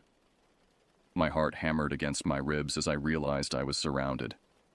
Whatever these creatures were, they were coordinating their movements, encircling the cabin just as they had in my uncle's final days. I backed away from the window and grabbed my phone. No signal, of course. I was completely cut off from the outside world.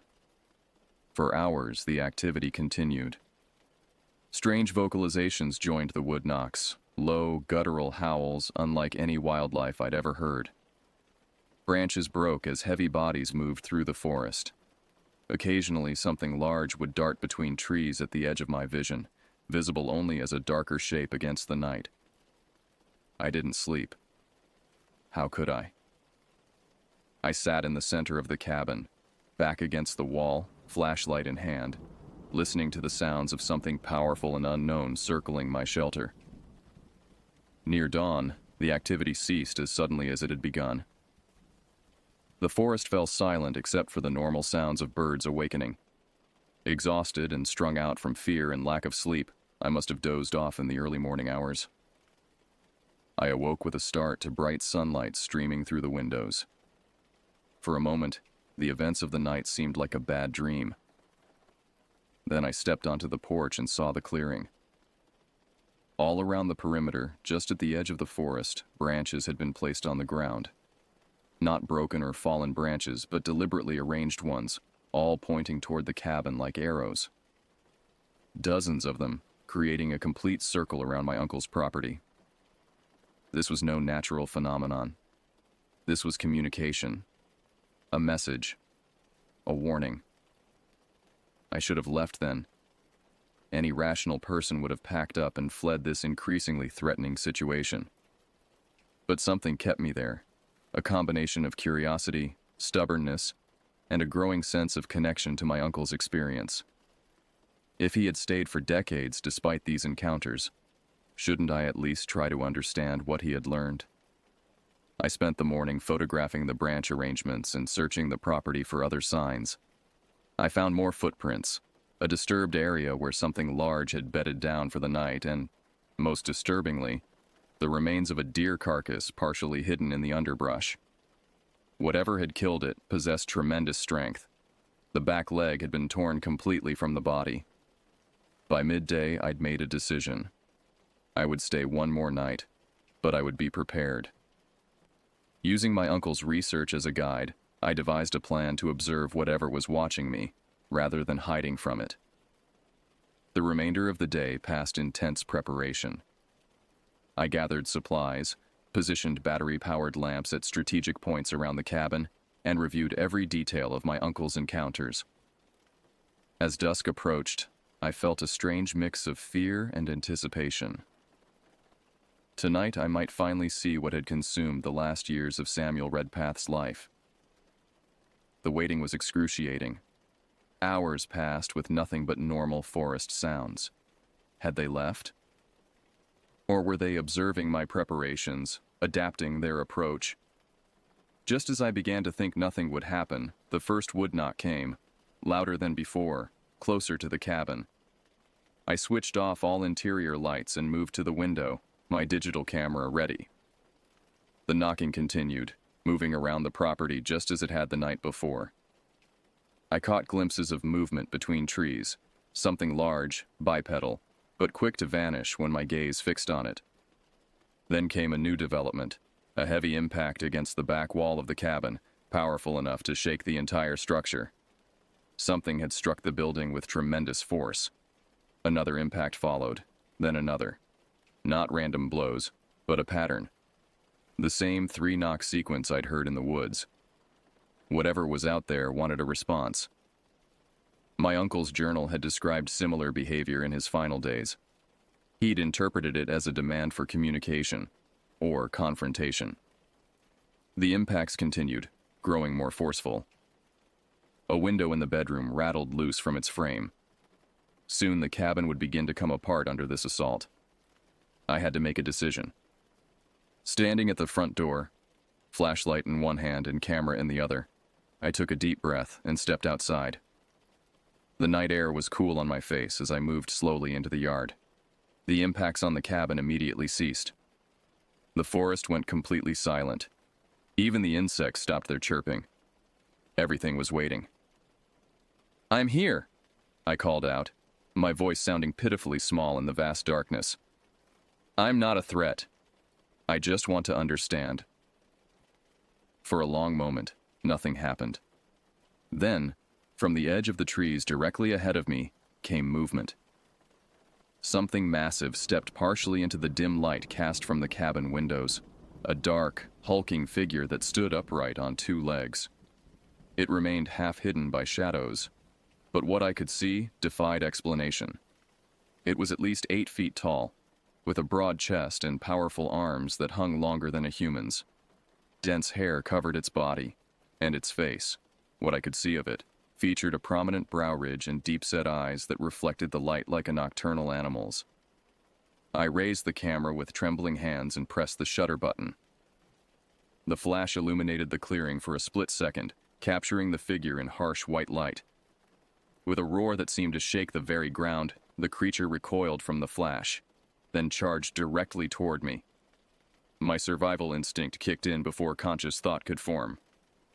I sprinted back to the cabin, crossed the threshold, and slammed the door behind me, just as something massive struck it with bone-jarring force. The wooden frame cracked, but held, barely. I threw the deadbolt and backed away, watching in horror as the door bulged inward with each new impact. The assault continued for what felt like an eternity but was probably less than a minute. Then, as suddenly as it had begun, it stopped. Silence fell, broken only by my ragged breathing and the pounding of blood in my ears.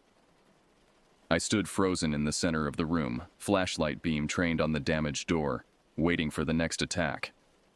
But it didn't come. Instead, I heard heavy footsteps circling the cabin, followed by sounds from the roof. Something large was climbing up there. The ceiling creaked under tremendous weight as whatever it was moved methodically above me. Dust and small debris filtered down from between the wooden beams. I followed the sounds, tracking the creature's movement from room to room. It was testing the structure, searching for weaknesses. When it reached the section above the bedroom, there was a pause, then a series of powerful blows. The entire cabin shuddered. More impacts followed, and I heard the distinct sound of wood splintering. It was breaking through the roof. I grabbed my backpack, shoving in my uncle's journal and as many of his notes as I could gather. The camera with its precious photo went into my pocket. As the crashing from the bedroom grew louder, I made a desperate calculation. The creature was focused on that side of the cabin. If I moved quickly enough, I might reach my car before it realized I'd fled. Another bone-jarring impact decided me. I unlocked the front door, eased it open, and peered out into the darkness. The clearing appeared empty. With one last glance toward the bedroom, where the sounds of destruction continued, I slipped outside and ran for my car. I'd almost reached it when a second figure emerged from the trees directly in my path, another creature, possibly even larger than the first. I skidded to a halt, nearly falling in my panic. For a moment, we stared at each other, mutual shock creating a frozen tableau. Then it moved toward me, arms spreading wide to block any escape. In that moment of pure terror, I made the only choice available. I darted left, abandoning my car and sprinting toward the path that led to the lake. Behind me, a roar of anger echoed through the clearing, followed by the sound of pursuit, heavy footfalls and breaking branches as something massive crashed through the underbrush after me. I ran blindly down the path, the the weak beam of my flashlight bouncing wildly across the ground ahead. Tree branches whipped at my face, and twice I nearly fell over exposed roots. The sounds of pursuit grew closer. Whatever was chasing me moved through the forest with far more skill than I possessed. When the trees thinned and I caught a glimpse of moonlight reflecting off the lake ahead, I remembered the cave. It was my only hope, a defensible position with a single entrance. If I could reach it before my pursuer caught me, I might have a chance. I burst from the tree line onto the rocky shore, feet slipping on the wet stones as I sprinted toward the cave entrance a quarter-mile down the shoreline. Behind me, the creature emerged from the forest with another roar that echoed across the water. The sound spurred me to greater speed, fear overriding the burning in my lungs and legs. The cave mouth loomed ahead, a darker shadow against the rock face. I threw myself inside, scrambling over loose stones until I reached the metal box I'd discovered earlier. Crouching behind it, I turned to face the entrance, flashlight trained on the opening, waiting for my pursuer to appear. Seconds stretched into minutes with no sign of the creature. Had I lost it? Had it given up the chase? The hope was short-lived. A large shadow moved across the cave entrance, blocking the dim light from outside. Something massive was pacing back and forth just beyond the opening. It knew I was trapped. For hours, I remained in that terrified standoff, watching the entrance while the creature occasionally growled or tested the opening before retreating again. It seemed unwilling to enter the confined space, but equally determined not to let me escape. As the night wore on, my panic began to give way to exhaustion.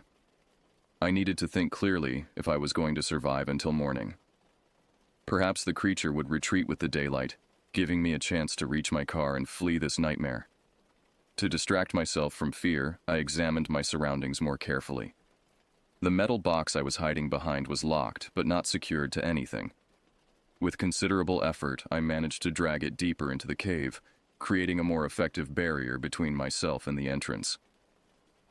As I repositioned the box, I noticed something on the cave wall behind it, markings carved into the stone. When I directed my flashlight at them, I discovered they weren't random scratches but deliberate pictographs, crude drawings of human-like figures and animals. Among them was a larger figure that matched what I'd seen at the cabin, a tall, powerful being that stood upright but wasn't human. In the drawing, several of these creatures surrounded a group of smaller human figures. A chill ran through me as I realized what I was seeing. Prehistoric documentation of the same creatures that were hunting me now. This wasn't some recent phenomenon. These beings had inhabited these woods for centuries, perhaps millennia. My exploration was interrupted by renewed activity at the cave entrance. The creature had been joined by others. I could hear them vocalizing to each other in low, rumbling calls. They were coordinating, just as they had at the cabin. I retreated deeper into the cave, sweeping my flashlight ahead to ensure I wasn't backing myself into a dead end. To my surprise, the cave extended farther than I'd initially thought, narrowing into a tunnel that bent sharply about 50 feet in. Following this passage, I emerged into a second chamber, smaller than the first, but with a surprising feature: a pool of water that glowed faintly with bioluminescent organisms. The eerie blue-green light illuminated the space enough that I could switch off my flashlight to conserve its batteries. The walls of this chamber were covered with more pictographs, even more elaborate than those in the outer cave. They told a story: the arrival of humans in the territory, initial violent conflicts with the forest creatures, and eventually some kind of coexistence. In the final series of images, the two groups appeared to be exchanging objects, gifts, or trade goods. As I studied these ancient communications, a disturbing thought formed. What if my uncle hadn't been driven from his home as I'd assumed? What if he'd been attempting communication, following the pattern established centuries ago? His final journal entry mentioned a face-to-face encounter that he believed they wanted too. Had Samuel Redpath been trying to make contact rather than escape? A sudden silence from the cave entrance broke my contemplation. The vocalizations and movement had stopped. I strained to listen, wondering if the creatures had given up and left, or worse, if they were quietly advancing into the cave. After a tense minute, I switched my flashlight back on and cautiously made my way toward the outer chamber. As I approached the bend in the tunnel, a sound stopped me cold. Something was scraping against stone, moving slowly but steadily in my direction. They had entered the cave. I retreated to the inner chamber, desperately searching for another exit. There was none. The only way out was back through the tunnel and past whatever was coming for me. In the faint glow of the bioluminescent pool, I noticed something I'd missed before. A narrow fissure in the far wall, just wide enough for a person to squeeze through. Without hesitation, I moved toward it, shining my light into the opening. It appeared to lead upward at a steep angle, possibly to the surface. The sounds from the tunnel grew louder. Whatever was coming had reached the bend and would soon enter the inner chamber. With no other options, I turned sideways and began forcing myself into the narrow crack, using small protrusions in the rock wall as handholds to pull myself upward. The fissure was a tight fit, forcing me to exhale completely to squeeze through the narrowest sections. The rough stone scraped against my back and chest, tearing my clothes and skin. But the alternative was worse, so I continued the painful ascent. Below me, something large entered the inner chamber. I could hear heavy breathing and the scrape of powerful limbs against stone. From my position in the crevice, I could see nothing of the creature, but I felt its presence, a palpable malevolence that filled the space below. I climbed faster, ignoring the pain as sharp edges cut into my hands and knees. The fissure narrowed even further, and for one terrifying moment, I thought I would become wedged in the stone, trapped there until starvation or the creature below claimed me. But with a final desperate push, I broke through to a wider section. The fissure continued upward, eventually opening into what appeared to be another tunnel, this one larger, with smooth walls that suggested it had been carved by water over eons. I crawled into this new passage, grateful for the relative spaciousness after the constricting fissure. The tunnel sloped upward at a gentler angle, winding its way through the earth. I followed it, hoping it would lead to the surface and escape. After what seemed like hours of crawling through the darkness, guided only by my increasingly dim flashlight, I felt a change in the air. A freshness that promised the outside world was near. The tunnel ended abruptly at a vertical shaft. Looking up, I could see stars through an opening about 15 feet above. I had found a way out, but reaching it would require climbing the smooth shaft walls with few handholds. As I considered my options, a distant sound echoed through the tunnel behind me. The creatures had found my escape route and were following. The knowledge lent me desperate strength. Using the few protrusions available and pressing my back against one wall while my feet pushed against the opposite side, I began to inch my way up the shaft. Every muscle screamed in protest as I fought against gravity and exhaustion. Several times I slipped, sliding back down a few precious feet before managing to brace myself again. The sounds below grew closer, grunts and the scrape of powerful limbs against stone. With a final surge of effort, I reached the opening and pulled myself out onto the forest floor. I lay there for a moment, gasping for breath, before the continued sounds from the shaft spurred me back to my feet. I needed to move, to put distance between myself and the emerging threat. Looking around, I tried to orient myself. The stars above provided some illumination, revealing I was in a part of the forest I hadn't explored before. Likely somewhere between the lake and the cabin, but off any established path. Dawn was approaching, the eastern sky showing the first hints of gray. I picked a direction that I hoped would lead back to the cabin and my car, moving as quickly and quietly as possible through the underbrush. The forest was waking up, birds beginning their morning songs, small animals rustling in the leaves. Normal sounds that provided some comfort after the night's horrors. But beneath these familiar noises, I detected others. Branches breaking in the distance, low vocalizations being exchanged. They were still hunting me, spreading out through the forest in a coordinated search. As the sky lightened, I spotted a familiar landmark, a distinctive lightning-struck tree that I'd photographed the previous day. It stood near the path between the cabin and the lake. With renewed hope, I moved toward it, finding the path just as the sun broke over the distant mountains. I stood at a crossroads. To my right, the path led back to the lake and the cave where this nightmare had intensified. To my left lay the cabin, my car, and the possibility of escape. The choice seemed obvious, but a nagging doubt held me in place. What had my uncle discovered in his final days? Had he found a way to communicate with these creatures, to establish some kind of understanding? His research, his meticulous documentation, all of it pointed to a man seeking knowledge, not just confirmation of a legend. And what about the pictographs in the cave? They suggested a history of conflict followed by coexistence. Was that possible? Or was I grasping at straws, looking for a rational explanation for the irrational terror of the night? The sounds of pursuit grew closer, deciding the matter for me. I turned left, toward the cabin and escape. Whatever mysteries existed in these woods, I wasn't equipped to solve them now. Survival came first. I moved as quickly as I dared along the path, stopping frequently to listen for signs of the creatures. They seemed to be everywhere and nowhere, their presence felt rather than seen. A shadow glimpsed between trees, a heavy footfall quickly silenced, a brief vocalization cut short.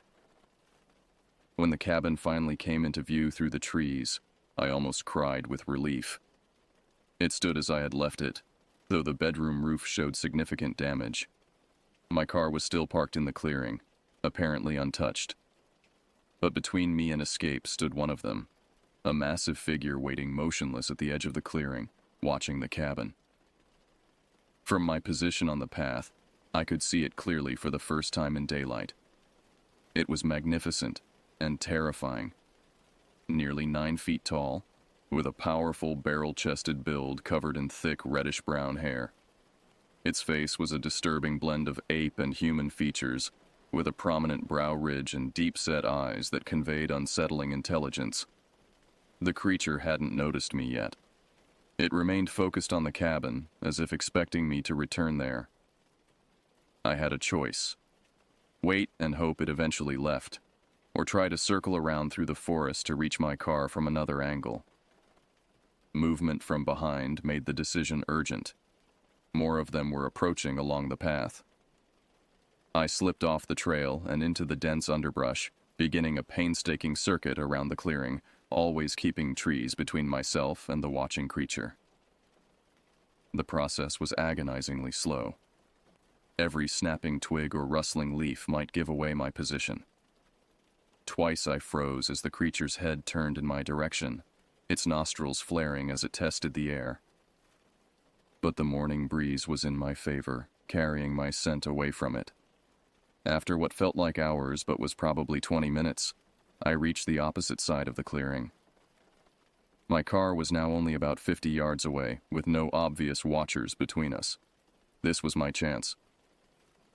I burst from the tree line, sprinting across the open ground toward the vehicle. Behind me, a chorus of roars erupted as the creatures spotted me. The ground shook with their pursuit, spurring me to greater speed.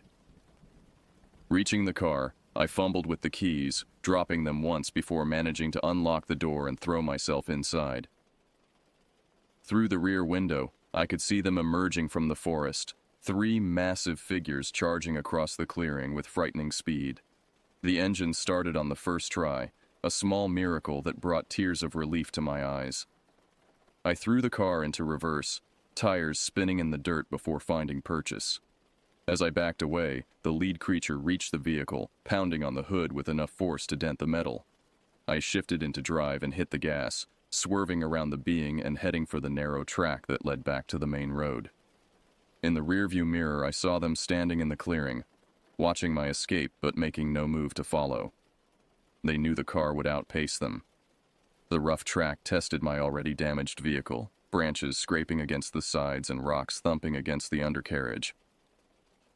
But I pressed on, desperate to put distance between myself and the nightmare behind me. When I finally reached the main dirt road, I allowed myself to breathe. I was safe, at least for now. The creatures, whatever they were, seemed territorial rather than vindictively pursuing. Once I was out of their domain, they had let me go. As the adrenaline began to ebb, questions flooded my mind. What were these beings? How had they remained undiscovered by science? What had my uncle learned in his years of observation? And most disturbingly, what had happened during his final attempt at communication? I reached into my pocket for the camera, eager to see if I'd captured evidence of what I'd encountered. To my dismay, the screen was cracked, the device damaged beyond function, likely during my desperate escape through the cave system. But I still had my uncle's journal and notes in my backpack. They represented years of careful observation and research, a scientific approach to something beyond current scientific understanding. They deserved to be preserved, studied. As I drove away from Blackwater Lake, I made a decision. I wouldn't sell the property, at least not yet. And I wouldn't report what I'd seen. Who would believe me without evidence? Instead, I would continue my uncle's work, approaching it with the same methodical care he had shown. But next time, I would be prepared. Next time, I would bring equipment, supplies, perhaps even companions. Next time, I would seek not just an encounter, but understanding. Because something ancient and intelligent lived in those woods. Something that had interacted with humans for centuries. Something that had both threatened and, in its way, communicated with me. The Wahila, my uncle had called it. An old name for something that had never left these ancient forests. As I merged onto the highway, heading back toward civilization, I glanced in the rearview mirror one last time. The wilderness receded behind me, holding its secrets for now. But I would return. After all, it was my inheritance. 6 months passed before I found the courage to return to Blackwater Lake. 6 months of restless nights filled with dreams of giant footprints in glowing cave pools, of ancient pictographs and creatures moving through moonlit trees. 6 months of researching everything I could find on cryptid encounters, Native American legends, and unexplained phenomena in the region. I hadn't told anyone about what happened that weekend. Who would believe me? Instead, I'd focused on preparing for an eventual return, gathering equipment, studying wilderness survival techniques, and reviewing my uncle's journals until I could recite entire passages from memory. The property taxes continued to be paid from the estate, so there was no urgency to make decisions about the cabin. But as winter gave way to spring and then early summer, I felt an increasing pull back to that place. Unfinished business waited there. Questions that needed answers. This time would be different. I wouldn't be caught unprepared and ignorant. I'd studied the patterns in my uncle's notes, identifying the behaviors that seemed to trigger aggressive responses versus those that enabled peaceful observation. I'd researched theories about communication attempts, focusing on the wood-knocking and vocalization patterns described in countless reports. And I wasn't going alone. After careful consideration, I'd confided in one person, Maya Clearwater, a graduate student in anthropology whose dissertation focused on documenting Native American oral traditions about forest beings. We'd met at a cryptozoology conference where I'd gone seeking information, not believers. Her academic approach had impressed me, skeptical but open-minded, grounded in cultural context rather than sensationalism. When I'd cautiously shared a heavily edited version of my experience, framing it as a strange encounter rather than definitively Bigfoot, she'd listened without judgment. More importantly, she'd shared her own research, including accounts from tribal elders that matched details I hadn't disclosed. Whatever you encountered, she'd said, similar descriptions appear in oral histories going back generations. These stories aren't just campfire tales, they're cultural memory, preserved through centuries. So on a clear June morning, we loaded my reinforced SUV. I'd traded in the sedan with its dented hood, with camping equipment, recording devices, cameras with night vision capabilities, and enough supplies for a week-long stay. Maya brought additional equipment, motion-activated trail cameras, audio recorders with parabolic microphones, and thermal imaging equipment borrowed from her university's anthropology department. The drive felt both familiar and surreal. As we turned onto the increasingly narrow roads leading to the property, I found myself gripping the steering wheel tighter, memories of my panicked escape flooding back. "You okay?" Maya asked, noticing my tension. "Just processing," I replied. "It's different, coming back deliberately." She nodded, her dark eyes studying my face. "We can turn around. No judgment." "No," I said firmly. "I need to understand what's happening here, what my uncle was trying to understand." When we reached the turnoff for Old Forest Road, I paused, taking a deep breath before continuing. The rutted path seemed even rougher than before, spring rains having carved new channels through the dirt. The clearing appeared much as I'd left it, the cabin standing silent among the pines, though now surrounded by spring growth. Wildflowers dotted the open space, and birds flitted between branches. It looked peaceful, bucolic even. Nothing suggested the horror that had unfolded here half a year ago. Maya let out a low whistle as she stepped from the vehicle. Beautiful spot. Isolated, though. "That's why my uncle chose it," I said, popping the trunk to begin unloading our gear. He valued his privacy. We approached the cabin cautiously. The damage to the roof had worsened with exposure to winter weather, leaving the bedroom partially open to the elements. The front door hung slightly askew from our encounter, but the padlock remained intact. Inside, evidence of my hasty departure remained. Scattered papers, the chair knocked over, my forgotten dinner plate growing mold on the table. But something else caught my attention immediately. New markings on the walls carved directly into the wood with something sharp. They resembled the pictographs from the cave, crude representations of human figures, trees, and larger beings that could only be the creatures I'd encountered. In one sequence, a small figure appeared to be offering something to a larger one. "Maya," I called, "you should see this." She joined me, eyes widening as she took in the wall of carvings. "These are new?" she asked, running a finger along one of the grooves. "They weren't here when I left," I confirmed. "They've been inside the cabin."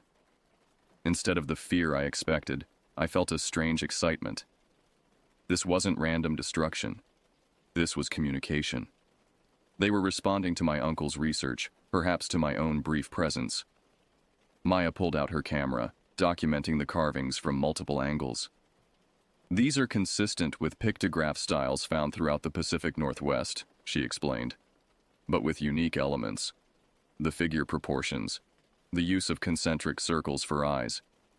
These are specific signifiers I haven't seen in documented indigenous art. Your uncle's research suggests they respond to wood knocking in specific call patterns," Maya noted, reviewing the journal by lamplight. "But direct approaches triggered aggression. We need to position ourselves as respectful observers, not intruders." I nodded, remembering the territorial display that had nearly cost me my life. The pictographs in the cave showed eventual coexistence. There must be a way to establish boundaries they'll respect. Night fell fully, wrapping the cabin in darkness, broken only by our single lamp. The forest outside came alive with sounds. Owls calling, small animals moving through underbrush, the wind whispering through pine needles. We listened intently for anything unusual, but the first hours brought nothing exceptional. "We should take shifts," Maya suggested. 4 hours on, 4 hours off. No point both of us being exhausted tomorrow." I agreed, taking the first watch while she settled into her sleeping bag. Sitting by the window, notebook in hand, I stared into the darkness beyond the glass, straining for any sign of our elusive neighbors. 3 hours passed without incident. I was just beginning to think this night would be uneventful when a familiar sound broke the natural forest rhythm. 3 distinct knocks, evenly spaced, coming from the eastern edge of the clearing. My heart rate immediately spiked, but I forced myself to remain calm, making a careful note of the time and direction. I reached for the digital audio recorder, activating it to capture any further sounds. The knocks came again, from the same location. Then, after a pause, they were answered from the opposite side of the clearing. Another set of 3 knocks, identical in spacing and intensity. They were here, communicating with each other across our position, just as they had during my first visit. I gently woke Maya, whispering a quick explanation.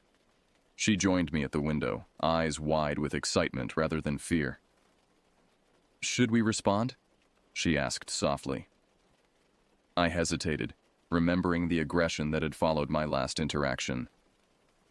"Not yet," I decided. "Let's observe the pattern first. Establish their normal behavior before we introduce new variables."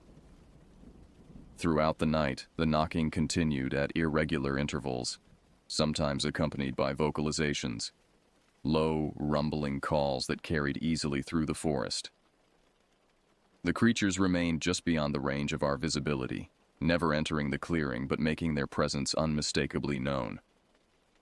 By dawn, we had documented 17 distinct knocking exchanges and 12 vocalization sequences, all without catching a glimpse of the creatures themselves. "They're curious," Maya observed as we reviewed our recordings over breakfast. "Testing our reactions maybe, but they're keeping their distance." "For now," I added. "Last time they waited a day before becoming more aggressive." We spent the morning checking our surveillance equipment, downloading the night's data, and planning the day's observations. None of the trail cameras had captured images of the creatures, suggesting they were aware of and avoiding these devices. Maya suggested we explore the surrounding area, mapping key features and potential movement corridors. "If they're territorial, understanding the boundaries matters," she explained. "Your uncle's maps show activity patterns, but they might have shifted since his time." The idea of venturing into the forest made me nervous, but she was right. We needed to understand the broader context. After checking our handheld radios and packing day packs with essentials, we set out on the path toward the lake. I led the way, pointing out landmarks I remembered from my previous visit. The lightning-struck tree, the dense thicket where I'd hidden, and eventually the shore of Blackwater Lake itself. The water was crystal clear in the summer light, reflecting the surrounding pines like a mirror. "The cave is this way," I said, gesturing along the shoreline. "That's where I found the pictographs." Maya followed eagerly, her anthropologist's curiosity overriding any apprehension. When we reached the cave entrance, however, we found something unexpected. A pile of stones arranged in a clear pattern across the opening, not blocking it entirely but creating a deliberate marker. "They've modified the entrance," Maya whispered, examining the arrangement without touching it. "This is artificial, intentional." "A warning?" I suggested. "Or a boundary marker." She photographed the stone pattern from multiple angles. "Many indigenous cultures use cairns to designate territorial edges or sacred spaces." We debated briefly before deciding to respect the potential boundary. Instead of entering the cave, we continued our exploration along the shoreline, documenting other features: game trails leading to water, areas with abundant berry bushes now in bloom, and a small stream feeding into the lake. By mid-afternoon, we had circled nearly half the lake's perimeter, making detailed notes and GPS recordings. Throughout our hike, I'd had the persistent sensation of being watched, though we'd seen no direct evidence of the creatures.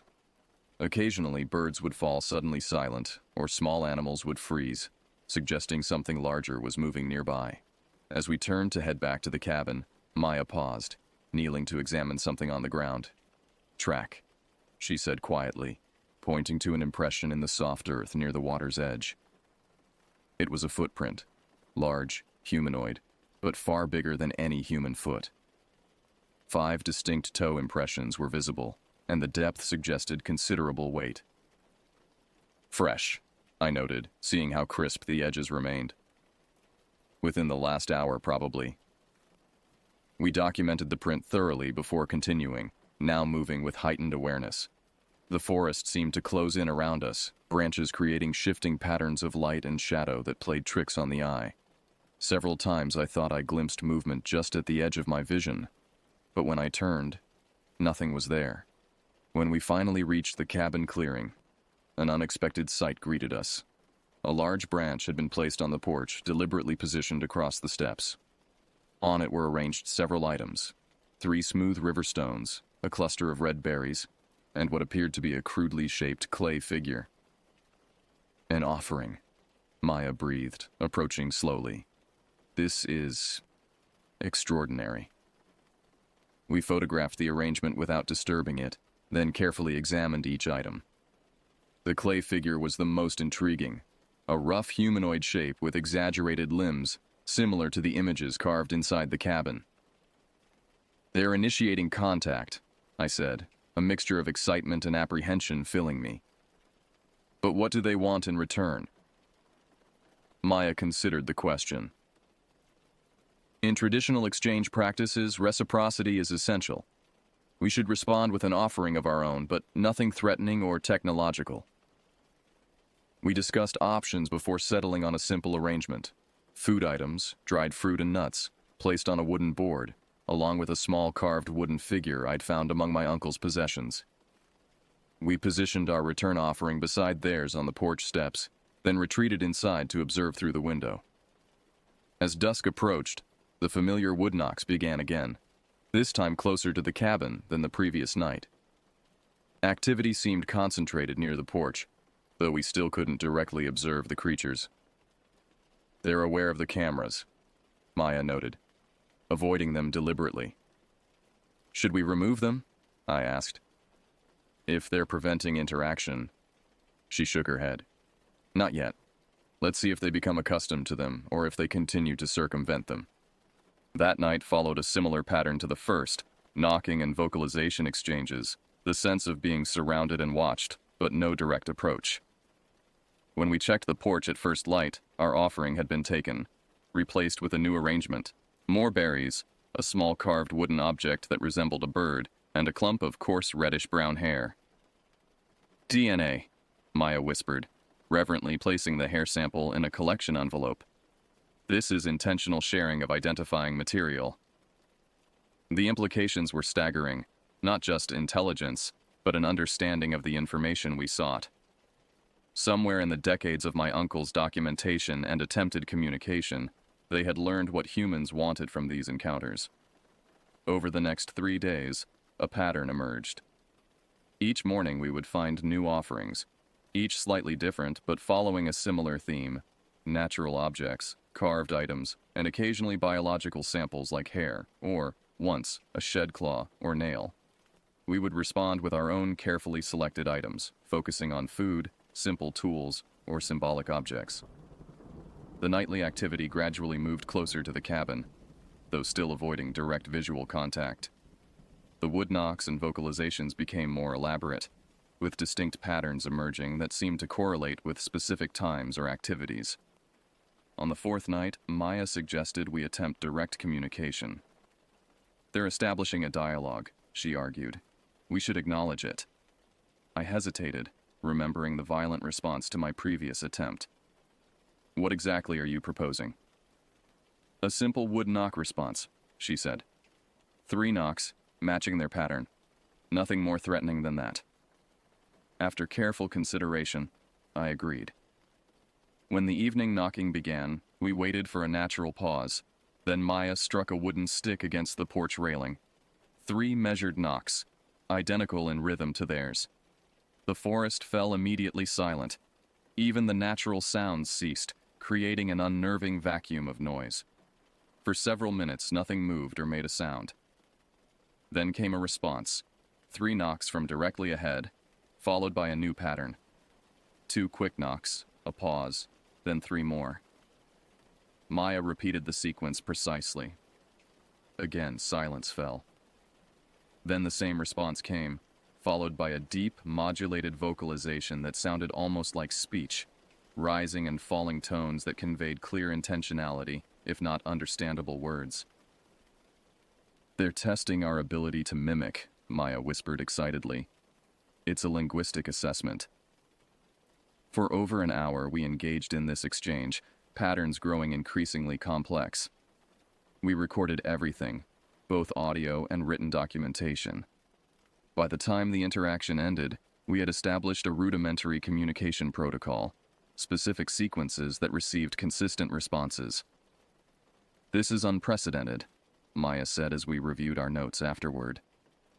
"Direct, intentional communication attempts with non-human intelligence." My uncle must have reached this stage, I realized, thinking of his final journal entries. He understood they wanted to communicate. The following day brought a significant development. While checking the trail cameras, we discovered one had been deliberately repositioned, turned to face the trees rather than the clearing. Nothing had been damaged. It had simply been moved with obvious purpose.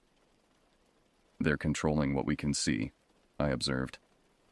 "Setting boundaries." Maya nodded. "Establishing consent for observation. That's remarkably sophisticated." That evening, we decided to push the interaction further. As darkness fell, we set up a small projector against the outside wall of the cabin, displaying images of the pictographs we documented from the cave and the cabin walls. If they were using visual communication, perhaps we could expand on it. The response was immediate. Wood knocks came from multiple directions simultaneously, followed by vocalizations that sounded almost excited. Movement at the forest edge became more apparent. Dark shapes shifting between trees, briefly visible before disappearing again. Then came a bold development. A large, shadowy figure emerged partway from the tree line, standing just at the threshold of visibility. It remained partially obscured by branches, but was clearly bipedal and massive, at least 8 feet tall. We froze, hardly daring to breathe as we observed through the window.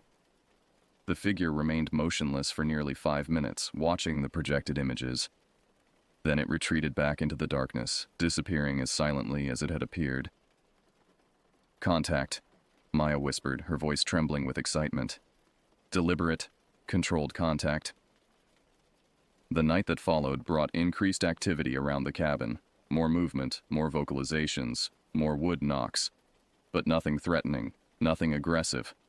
They were engaged, curious, investigating our offerings and communications. By morning, we found the most elaborate offering yet, a complex arrangement of objects forming a clear pictograph directly on the ground before the porch. Stones, branches, berries, and clay had been formed into a scene depicting the cabin, human figures, and their own larger forms in some kind of gathering arrangement. "They're proposing a meeting," Maya interpreted, studying the layout. "Look, the positioning suggests a specific location."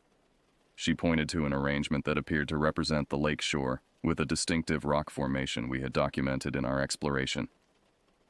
"Are we ready for that?" I asked, both thrilled and terrified by the possibility. "Direct interaction?" "We've been interacting for days," she pointed out. "This would just remove the final barrier." We debated throughout the morning, reviewing all our data and the patterns of behavior we'd observed. There had been no aggression, no territorial displays like those I'd experienced during my first visit. Either their intentions had changed, or our approach had fundamentally altered the dynamics. "My uncle's final journal entry," I reminded her. "He was going to approach them directly and then he died." "Of a heart attack," she countered. "Not violence, according to the report." The decision weighed heavily on us both. By midday, we'd reached a compromise. We would go to the proposed meeting place but maintain a clear exit route. We would bring no weapons or threatening objects, only recording equipment and token offerings. The location was a small promontory jutting into the lake, about a quarter-mile from the cabin. It offered a clear view in all directions, but was partially enclosed by trees on the land side, a perfect balance of exposure and protection for both parties. We arrived early, setting up our equipment and arranging our offerings, a selection of foods, simple tools, and symbolic items that had received positive responses in our previous exchanges. Then we waited as the afternoon sun began its descent toward the western mountains. The forest around us gradually quieted, birds and small animals falling silent as they had so many times before. The air felt charged, expectant. Something was watching us, evaluating our positioning and intentions. "There," Maya whispered, pointing to movement among the trees to our right. A figure emerged slowly from the forest, massive, upright, covered in reddish-brown hair. It stood at least 8 feet tall, with broad shoulders and long arms. Its face was a fascinating blend of ape and human features, with a prominent brow ridge and deep-set eyes that conveyed unmistakable intelligence. It stopped at the edge of the trees, watching us intently. Then, deliberately, it placed something on the ground, a small object I couldn't identify from this distance, and stepped back, waiting. "It wants us to approach," Maya murmured, "to collect the offering." My heart pounded against my ribs as I considered the implications. This was the moment of truth. Either we trusted this communication process we'd established, or we retreated to the safety of distance and speculation. "I'll go," I decided, rising slowly to my feet. "Be careful," Maya cautioned, readying her camera. I moved forward with measured steps, hands visible and empty, eyes fixed on the creature watching my approach. It remained completely still except for its eyes, which tracked my movement with unnerving focus. When I reached the object it had placed on the ground, I saw it was another carved figure, this one more intricate than previous offerings, depicting a human and one of their kind standing together. I carefully picked it up, examining the craftsmanship before placing my own offering, a small leather pouch of dried fruits, in the same spot. The creature made a soft vocalization, a rumbling sound that somehow conveyed approval. It gestured toward the pouch, then back at me, seeking permission to approach. I nodded, stepping back to create space. With surprising grace for its size, the being moved forward, collected the pouch, and examined its contents. After sampling a piece of the dried fruit, it made another vocalization, higher pitched, almost melodic. From the forest behind it emerged 2 more figures, slightly smaller but equally impressive. They moved with caution, stopping several yards away, observing intently. For nearly an hour, we engaged in this careful dance of movement and exchange. No words were spoken, but communication happened nonetheless, through gestures, vocalizations, and the sharing of objects. Maya documented everything, her camera clicking softly as she captured this historic interaction. The primary creature, whom we later referred to as the messenger, eventually stepped closer, close enough that I could see the variations in its hair coloring and the remarkable expressiveness of its face. It extended one massive hand, palm up, in what seemed to be an invitation. After a moment's hesitation, I placed my palm against my hand looking child-sized in comparison. The skin was rough and calloused but warm. Our eyes met, and in that moment, something profound passed between us. A recognition of mutual sentience, of intelligence acknowledging intelligence across the species barrier. As the sun began to set, the creatures retreated back into the forest, moving with an almost ritualistic formality. The messenger was the last to leave, pausing at the tree line to place one final object on the ground before disappearing into the gathering darkness. When we collected it later, we discovered it was a small leather-bound book, my uncle's missing field journal, preserved and returned after all these months.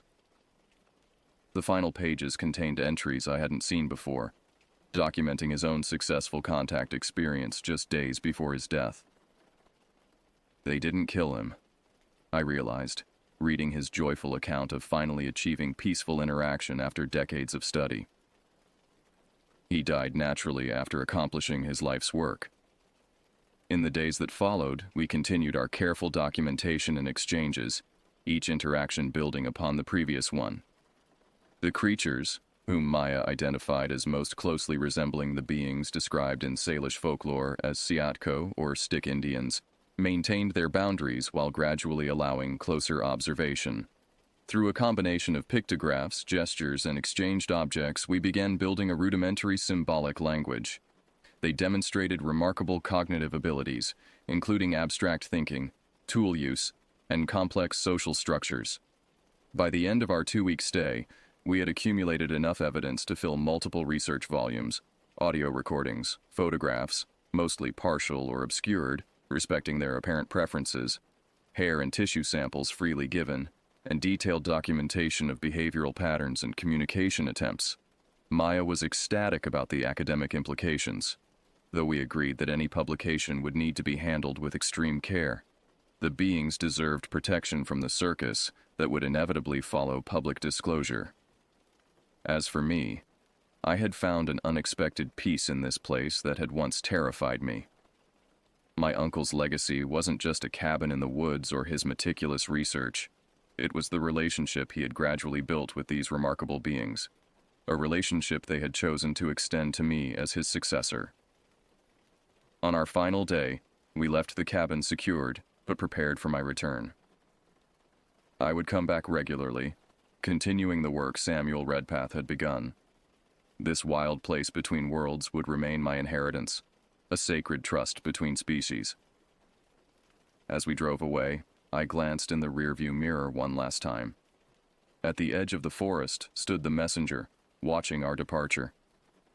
It raised one massive hand in what could only be described as a farewell. I raised my hand in return, knowing with certainty that this was not an ending, but a beginning. Whatever these beings were, Bigfoot, Sasquatch, Wahila, or something science had yet to classify, they were indisputably real, indisputably intelligent, and now, indisputably connected to my life's path. The ancient wilderness of Blackwater Lake had claimed me, just as it had claimed my uncle before me.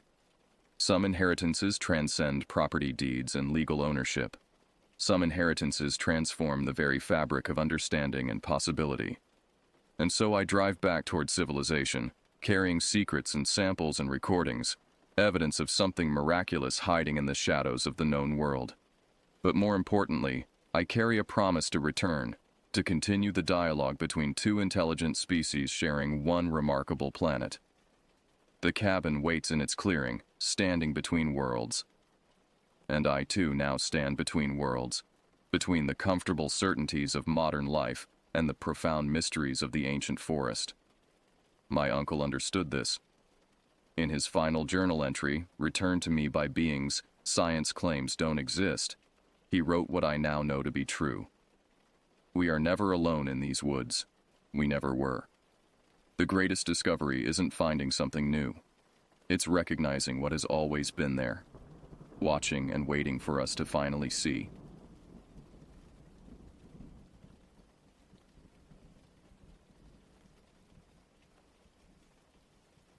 The September air bit at my exposed skin as Kevin and I shouldered our packs at the trailhead. At 32, I thought I knew these mountains well enough, but this particular route through the Cascade Range had always eluded my hiking schedule. The parking area sat empty except for our dusty pickup truck. No other vehicles, no day hikers, no weekend warriors.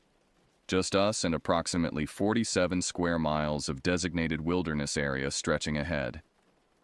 Kevin adjusted his pack straps, the metallic clink of carabiners cutting through the morning silence. We'd been planning this 6-day expedition for months, mapping our route through topographical surveys and satellite imagery. The plan was straightforward: 3 days in, 3 days out, with our turnaround point being Summit Lake approximately 18 miles from the trailhead. The weather forecast promised clear skies and temperatures hovering in the low 50s, perfect hiking conditions for late September. The first few hours passed exactly as expected. We followed well-maintained switchbacks through dense Douglas fir and western hemlock, their towering forms creating a natural cathedral above our heads. The forest floor remained relatively clear, carpeted with years of decomposing needles that muffled our footsteps. Every mile or so, we'd pause to check our GPS coordinates against the printed topographical maps Kevin insisted on carrying as backup. By noon, we'd climbed roughly 3,000 feet in elevation. The trees began thinning, replaced by alpine meadows dotted with late-season wildflowers. Mountain peaks surrounded us in every direction, their granite faces catching and reflecting the afternoon sunlight. This was why I loved the backcountry. The absolute isolation from civilization, the way problems from everyday life simply cease to exist when you're carrying everything you need on your back. We stopped for lunch beside a creek that wasn't marked on our maps. Kevin pulled out his water filtration system while I spread our gear across a flat boulder to let everything air out. The sound of running water mixed with the distant cry of a red-tailed hawk circling somewhere above the treeline. I remember thinking this was exactly the kind of peaceful moment that made 6 months of planning worthwhile. The afternoon brought steeper terrain and more challenging navigation. We were following what appeared to be an old hunting trail, barely visible through the undergrowth. Our GPS showed we were still on course, but the path seemed to meander more than expected. Kevin suggested we might be following an animal trail rather than a human one, but we were making good time and the direction felt right. As evening approached, we reached our planned camping spot, a small clearing roughly 800 feet below the mountain's actual summit. The location offered everything we needed: level ground for our tents, access to water from a seasonal stream, and enough dead timber for a campfire. Most importantly, it was completely hidden from any other potential hikers, though the chances of encountering anyone else out here were practically non-existent. Setting up camp had become a routine over our years of hiking together.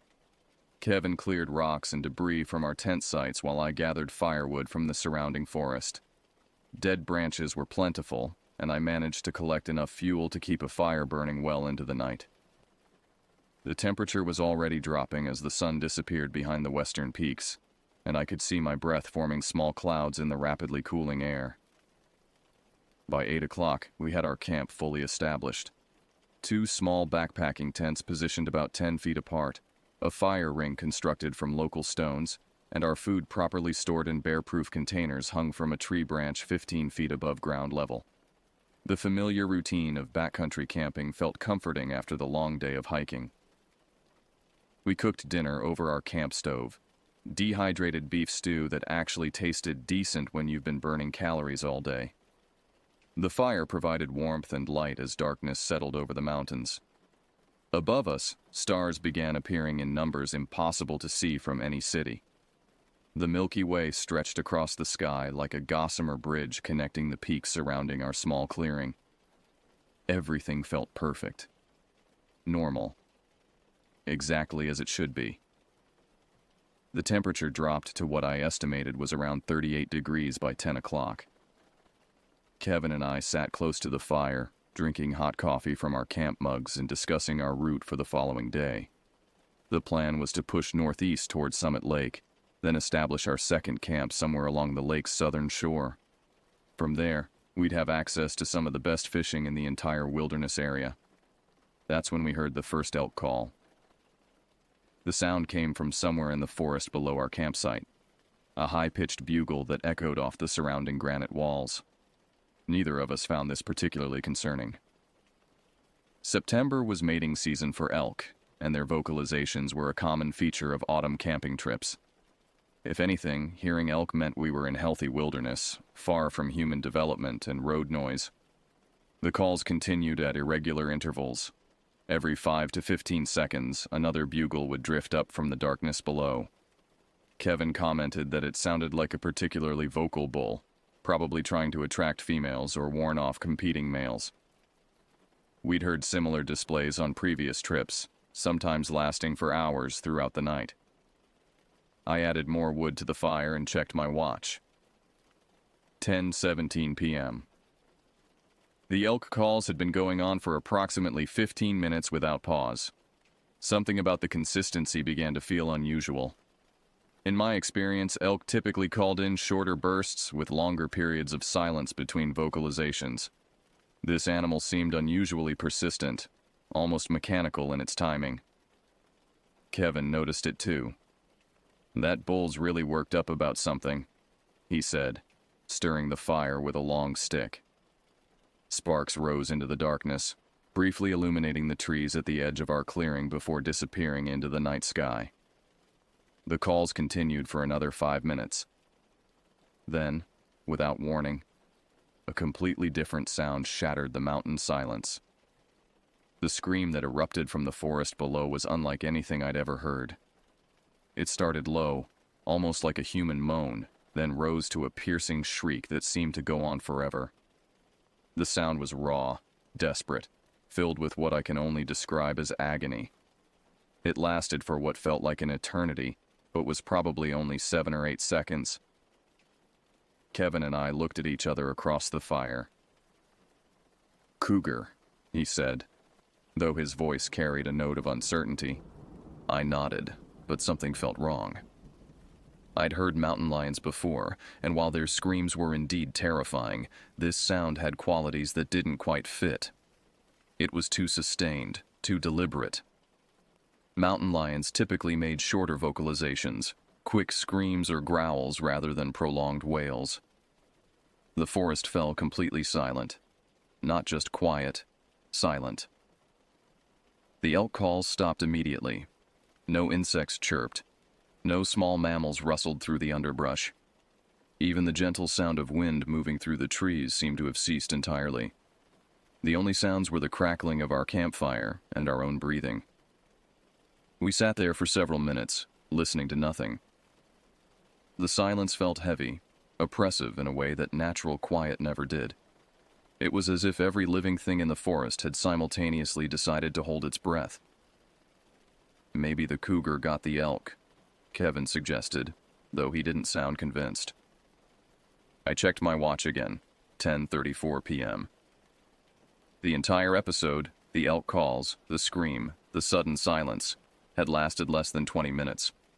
But those 20 minutes had fundamentally changed the atmosphere around our campsite. What had felt like peaceful wilderness solitude now carried an edge of tension I couldn't explain.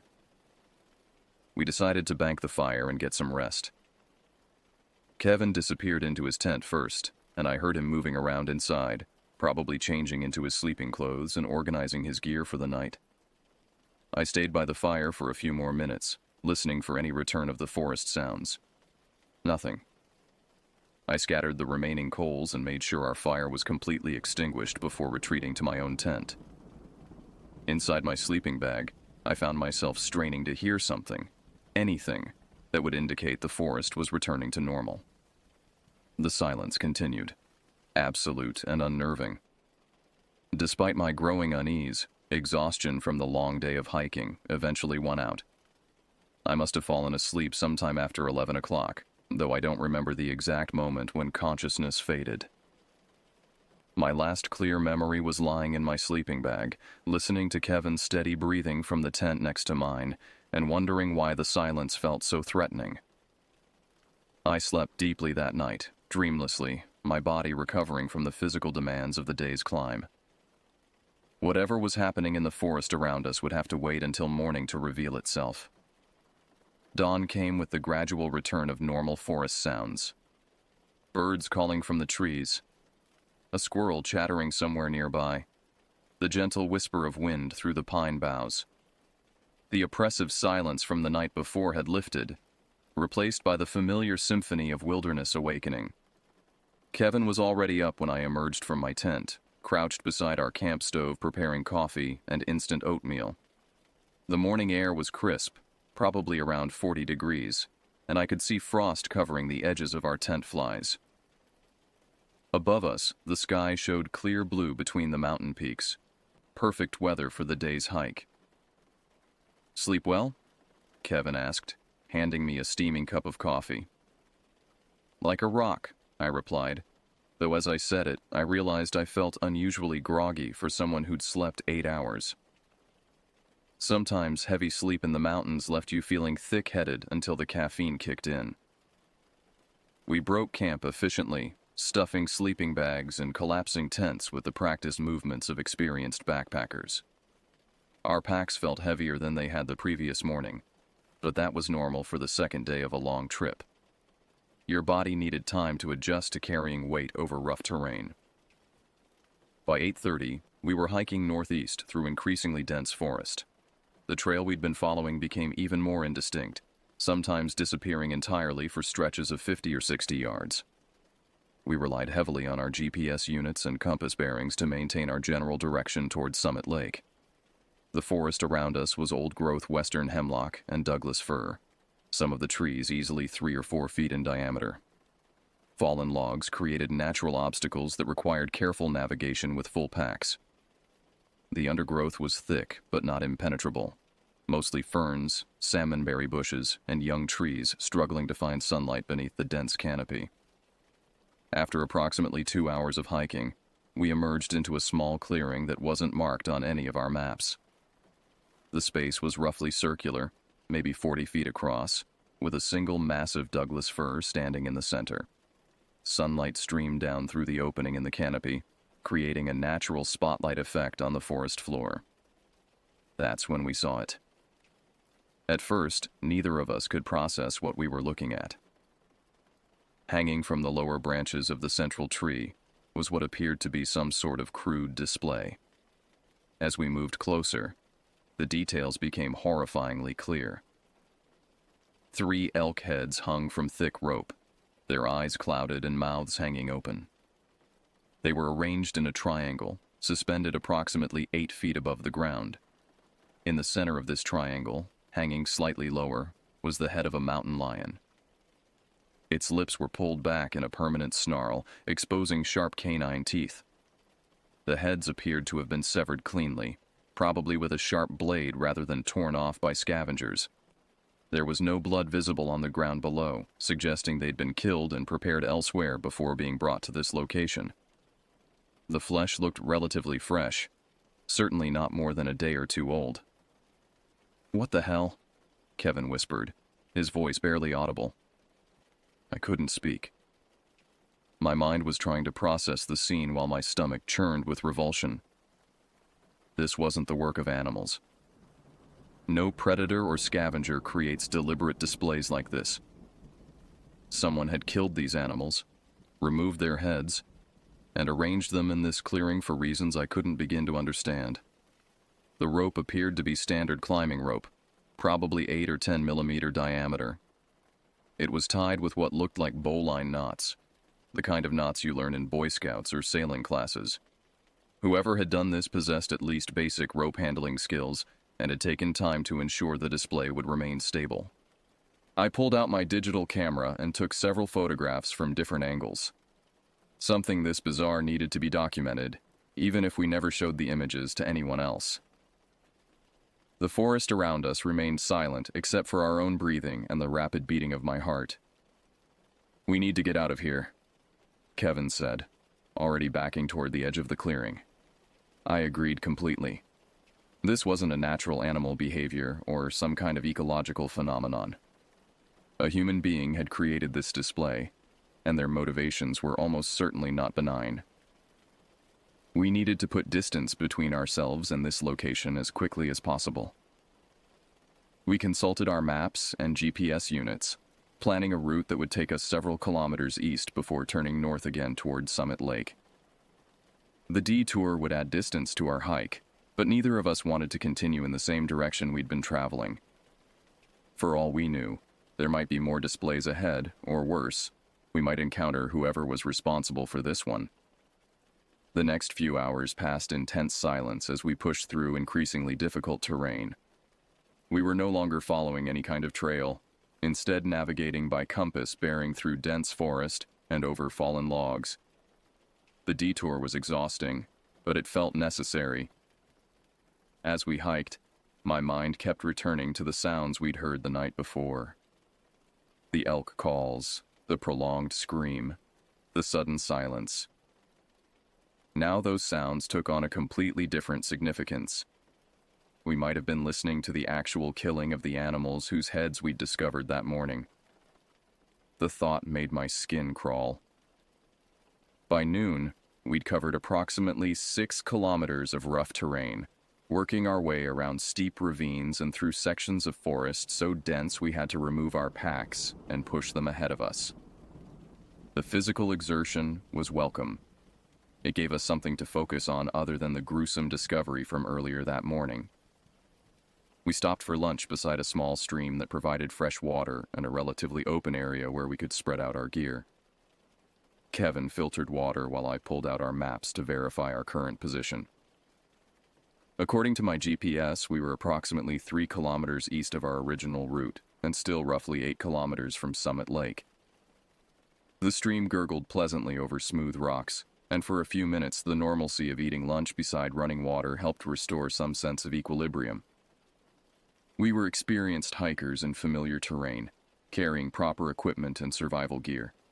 Whatever strange situation we'd stumbled into that morning, we had the skills and resources to handle it safely. That's when Kevin pointed to the hill rising ahead of us to the north. "There's someone up there," he said quietly, handing me his binoculars. I focused the lenses on the ridgeline approximately 500 meters away. A human figure stood motionless near what appeared to be a large boulder or fallen tree. Even at this distance, I could see they were wearing dark clothing, something that looked like a hooded jacket or poncho that hung down to about knee level. The figure stood perfectly still. No movement, no indication they'd noticed us, no normal human behavior like shifting weight or adjusting clothing.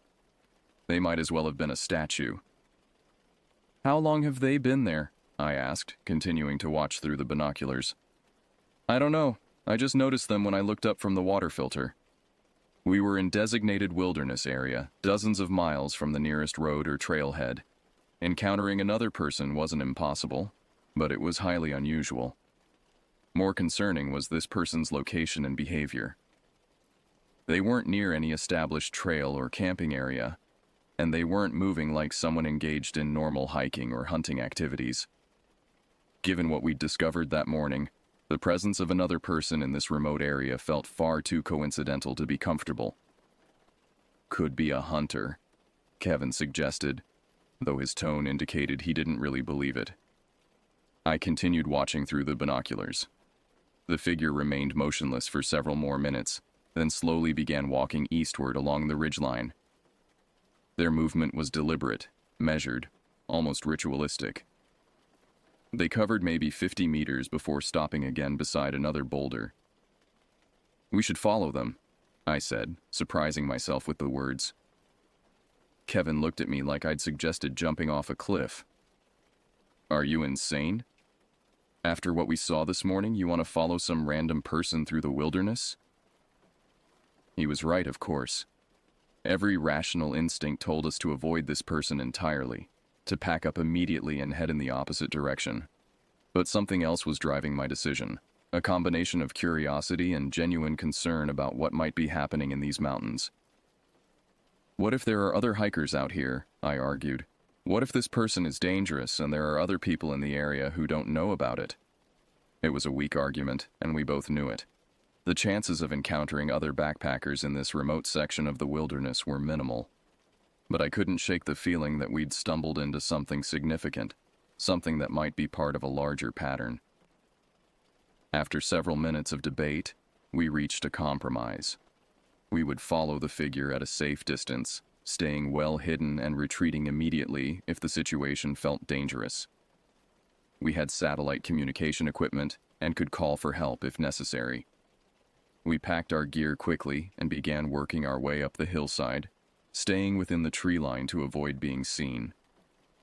The terrain was steep and rocky, requiring careful foot placement to avoid creating noise that might alert the person ahead of us.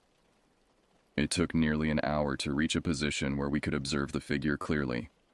They were seated on a fallen log in a small clearing, approximately 200 meters ahead of our hiding spot. From this distance, I could see they were wearing what appeared to be a dark hooded cloak or robe that covered their entire body. Their hands weren't visible, but something metallic occasionally caught the sunlight. The person sat absolutely motionless for what felt like an eternity. I checked my watch repeatedly. 20 minutes, 30 minutes, 45 minutes. No normal human being sits that still for that long without some kind of movement or adjustment.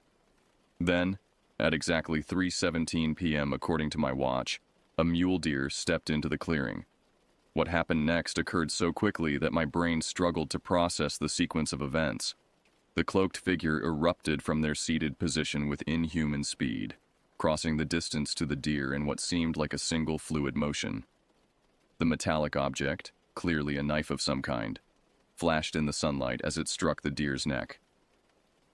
The animal dropped immediately, its legs folding beneath its body. The figure knelt beside the carcass and began working with practiced efficiency, using the knife to make precise cuts. Within minutes, they had produced what appeared to be rope or wire and were using it to hoist the deer's body into a nearby tree. Kevin grabbed my arm so tightly it hurt. We watched in horrified fascination as the figure arranged the dead deer hanging from a thick branch, positioning it carefully to achieve some specific orientation. When the work was complete, the figure returned to their seat on the fallen log and resumed their motionless vigil. Neither of us spoke for several minutes. We'd just witnessed what could only be described as ritualistic behavior. The lightning-fast killing, the careful preparation, the deliberate hanging of the carcass. This wasn't normal hunting or survival activity. I pulled out my satellite phone and checked the signal strength. 3 bars, enough to make a call if necessary. But what would I tell them? That we'd seen someone kill a deer? That wasn't illegal during hunting season, even if the method seemed unusual. We decided to continue observing from our concealed position, though every instinct screamed at us to leave immediately. Something significant was happening here, and we might be the only witnesses. The figure remained motionless on their log, the deer carcass swaying gently in the afternoon breeze, and the forest around us held its breath once again. We maintained our hidden position for nearly 3 hours, taking turns watching the motionless figure through my binoculars. The deer carcass continued to hang from the tree branch, rotating slowly in the light mountain breeze. Occasionally, the metallic object in the figure's hands would catch the sunlight, confirming they were still holding what appeared to be a large knife. At approximately 6 o'clock, as the sun began to sink behind the western peaks, everything changed. Movement appeared at the northern edge of the clearing. Another figure emerged from the forest, wearing identical dark robes and moving with the same measured, deliberate pace. This person approached the hanging deer carcass and stood beneath it for several minutes, apparently examining the original figure's work. Then came a third person and a fourth, all dressed in the same dark clothing, all moving with that same unsettling, deliberate gait. Within 20 minutes, 7 figures had gathered in the clearing, arranged in what appeared to be a loose circle around the hanging deer. Kevin and I exchanged terrified glances. We were witnessing something that had clearly been planned in advance. A gathering of people who shared some common purpose in this remote location. The careful arrangement of animal heads we discovered that morning suddenly took on new significance as part of a larger pattern of activity. The figures began to move in unison, walking slowly around the perimeter of the clearing. Their movements were synchronized, almost choreographed, like a ritual dance performed countless times before. As they walked, they began to make marks in the soft earth using sticks or possibly knives. Even from our concealed position 200 meters away, I could see they were creating some kind of pattern on the ground. The marks appeared to be geometric, straight lines connecting points around the circle, forming what might have been a star or pentagram shape. Then the chanting began. The sound drifted across the distance between us as a low, rhythmic murmur. Multiple voices speaking in unison, though I couldn't make out individual words. The language didn't sound like English. It might have been Latin or some other ceremonial tongue, or possibly just meaningless syllables designed to create a hypnotic effect. My hands were shaking as I pulled out the satellite phone. This was no longer a situation we could handle alone. These people were engaged in some kind of ritual activity in a remote wilderness area, and their behavior suggested cult involvement or worse. The emergency number connected after several rings. 911. What is your emergency? I spoke as quietly as possible while still being heard clearly. This is an emergency. My name is Daniel. I'm calling from a satellite phone in the Cascade Wilderness area. My GPS coordinates are... I read off our current position from my handheld unit. I need to report suspicious activity involving multiple individuals engaged in what appears to be ritual behavior. The dispatcher asked for details, and I provided a condensed version of what we'd witnessed.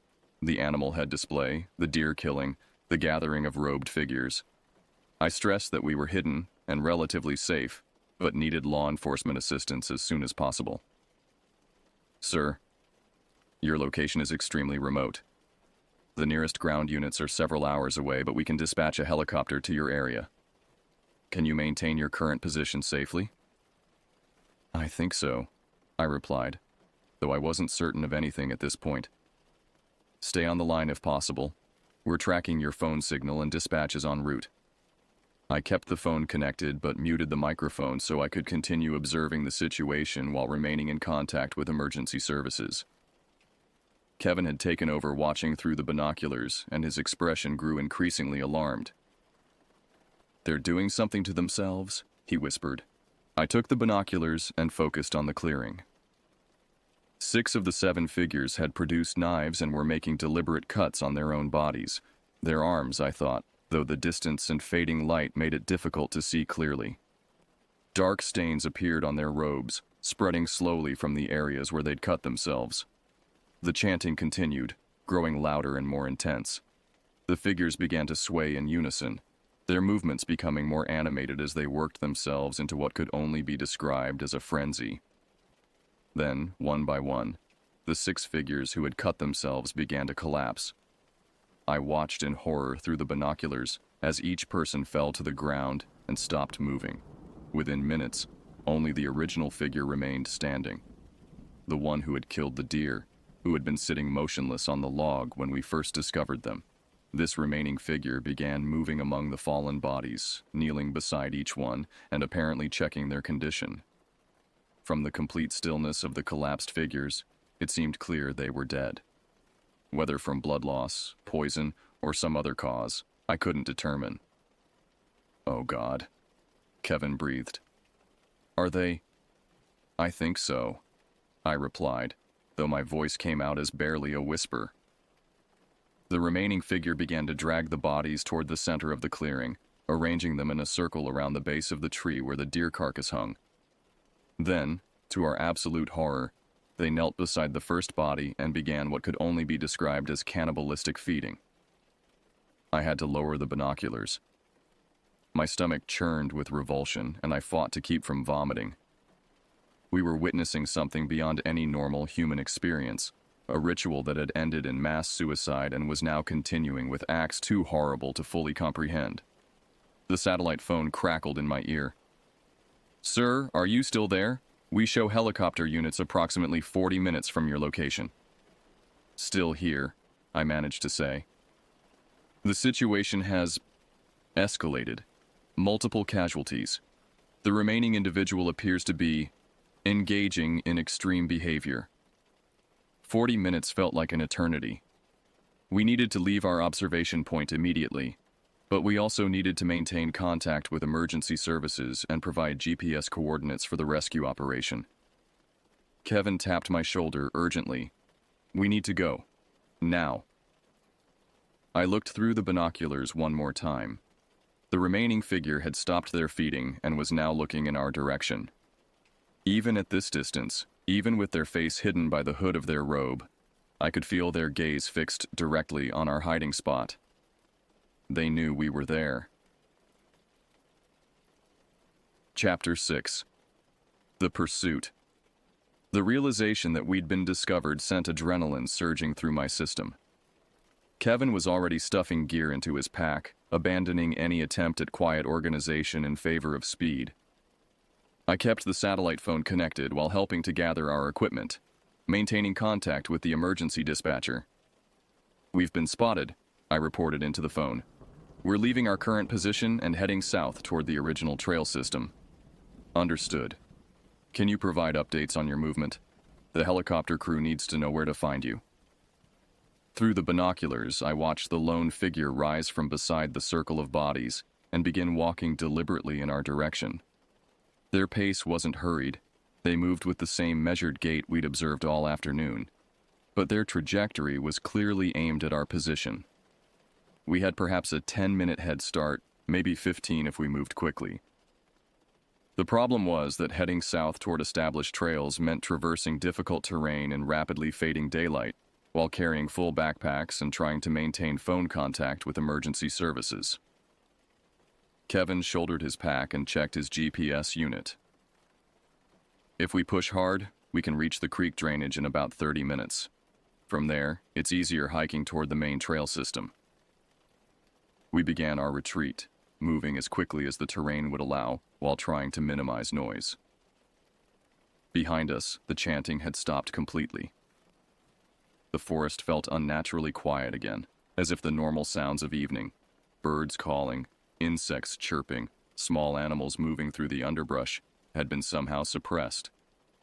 Every few minutes, I would glance back through the trees, trying to catch sight of our pursuer. For the first 20 minutes of our retreat, I saw nothing. The figure might have given up the chase, or might have been moving through the forest on a parallel route that kept them hidden from view. Then Kevin grabbed my arm and pointed behind us. A torch flame flickered between the trees, approximately 200 meters back along our route. The figure was still following us, and they'd lit what appeared to be a large torch or burning branch to provide light in the gathering darkness. "How fast can we move without breaking our necks?" Kevin asked, adjusting his pack straps. "Faster than we have been," I replied, increasing my pace despite the growing darkness and treacherous footing. We pushed through the forest at what felt like a reckless speed, stumbling over fallen logs and pushing through brush that caught at our clothing and equipment. The torch behind us maintained a steady distance, close enough to be clearly visible, far enough away that we weren't in immediate danger of being overtaken. After another 30 minutes of this terrifying game of cat and mouse, we reached the creek drainage Kevin had identified on his GPS. The terrain opened up significantly, allowing us to move faster along what appeared to be an old game trail following the water downstream. I checked in with the emergency dispatcher. "We're mobile, heading south along a creek drainage. Our pursuer is still following, approximately 500 meters behind us." "Copy that. Helicopter ETA is now 15 minutes to your last known position. Can you get to an open area where they can see you?" I consulted my map and GPS. "There's a large meadow about 2 kilometers ahead. We should be able to reach it in 20 or 30 minutes. Head for that location. Use any signaling equipment you have: mirrors, flashlights, bright clothing." We continued our retreat along the creek, making better time on the improved terrain. Behind us, the torch continued to follow, neither gaining nor falling back. Our pursuers seemed content to maintain pressure without actually overtaking us, as if they were herding us toward some specific destination. The thought sent another wave of fear through my already overstressed system. What if this person knew the terrain better than we did? What if they were driving us toward some kind of trap or dead end? I forced myself to focus on immediate concerns: maintaining our pace, staying in contact with emergency services, and reaching the meadow where we could be picked up. Whatever our pursuers' intentions, our best chance of survival lay in reaching the helicopter before they could close the distance between us. The creek began to widen as we lost elevation, and the terrain on either side became more open. According to my GPS, we were less than a kilometer from the meadow where we hoped to rendezvous with our rescue team. Then we heard the sound of helicopter rotors in the distance. The aircraft was still several miles away, but the distinctive thrum of rotor blades carried clearly through the mountain air. Kevin pulled a small mirror from his pack, standard emergency signaling equipment, and began practicing the motion he'd use to reflect light toward the aircraft. Behind us, the torch had stopped moving. I turned around and focused my binoculars on the flame. The figure stood motionless beside the creek, approximately 400 meters back along our route. They seemed to be watching us, waiting to see what would happen next. "Why did they stop?" Kevin asked. I didn't have an answer. Perhaps they'd heard the helicopter too and realized we were about to be rescued. Perhaps they'd achieved whatever goal they'd had in following us. Or perhaps they were planning something else entirely. We reached the meadow just as the helicopter crested the ridge to our south. Kevin immediately began signaling with his mirror, flashing reflected light toward the aircraft. The helicopter circled once, then began descending toward a flat area near the center of the meadow. I maintained visual contact with our pursuer while Kevin handled the signaling. The torch remained stationary beside the creek, roughly 800 meters from our position. As the helicopter touched down and its rotors began to wind down, the torch suddenly moved, not toward us, but back up the creek drainage, retreating in the direction of the ritual site. Whoever had been following us was now running away. Chapter 7. Extraction and Investigation. The helicopter crew consisted of a pilot and 2 search and rescue technicians who immediately began assessing our physical condition and gathering information about what we'd witnessed. I handed over the satellite phone so they could coordinate directly with the dispatcher, while Kevin and I described the events of the past several hours. "You're saying you observed multiple fatalities at a remote site?" one of the technicians asked, clearly struggling to process our account. "At least 6 people," I confirmed. "We watched them engage in self-harm during some kind of ritual, then collapse. The 7th individual appeared to be feeding on the bodies." The rescue technician exchanged glances with his partner. Obviously, they dealt with wilderness emergencies regularly, lost hikers, climbing accidents, medical evacuations, but our situation fell well outside their normal experience. The pilot finished coordinating with emergency dispatch and rejoined our conversation. "We're going to extract you immediately and transport you to a location where law enforcement can take detailed statements. A tactical team is being organized to investigate the site you described, but that won't happen until daylight." As the helicopter lifted off from the meadow, I looked down toward the creek drainage where we'd last seen the torch. No light was visible now. Either our pursuer had extinguished their flame or moved far enough away to be hidden by the terrain. The flight to the staging area took approximately 30 minutes. We landed at a small airport where multiple law enforcement vehicles were already waiting, including state police, federal agents, and what appeared to be specialized tactical units. Clearly, our report had triggered a significant emergency response. Kevin and I were separated for individual debriefing sessions that lasted several hours. I provided a detailed chronological account of everything we'd witnessed, starting with the strange sounds on our first night and culminating with our helicopter extraction. The investigating officers took extensive notes and asked numerous clarifying questions about timing, locations, and specific details.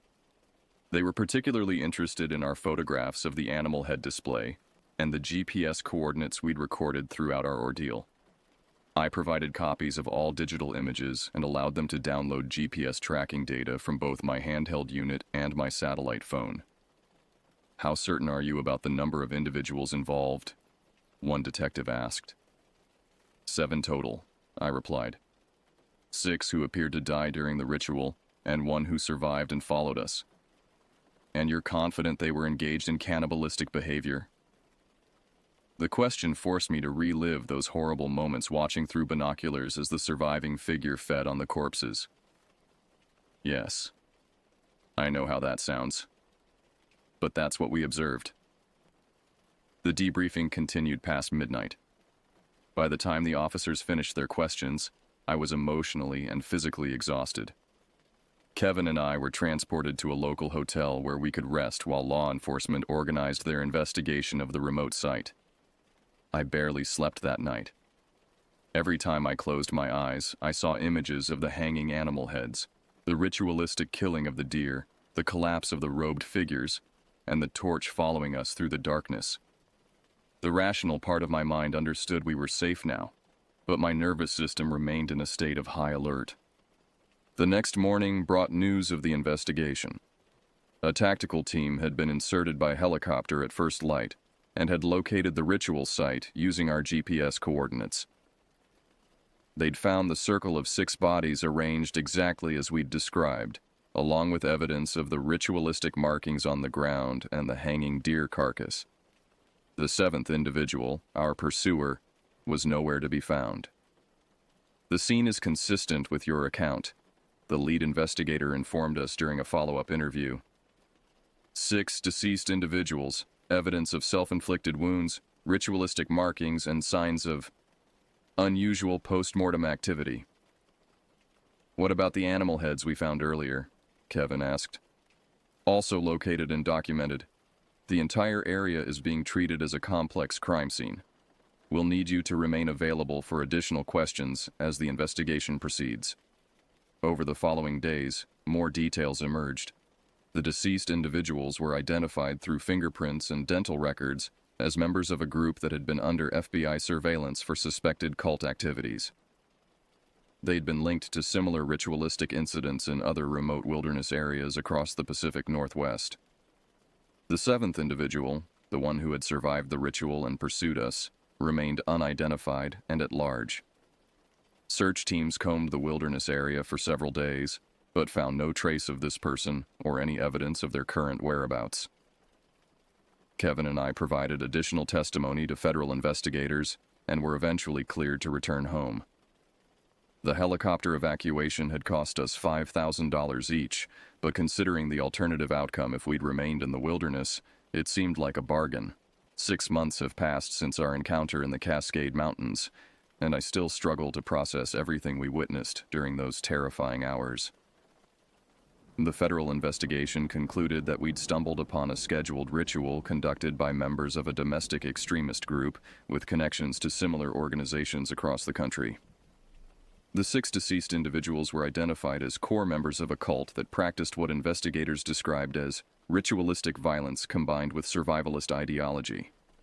They'd been living off-grid in various wilderness areas for several years, supporting themselves through illegal hunting and occasional property crimes in rural communities. What disturbed investigators most was the evidence that this particular ritual was part of a larger pattern.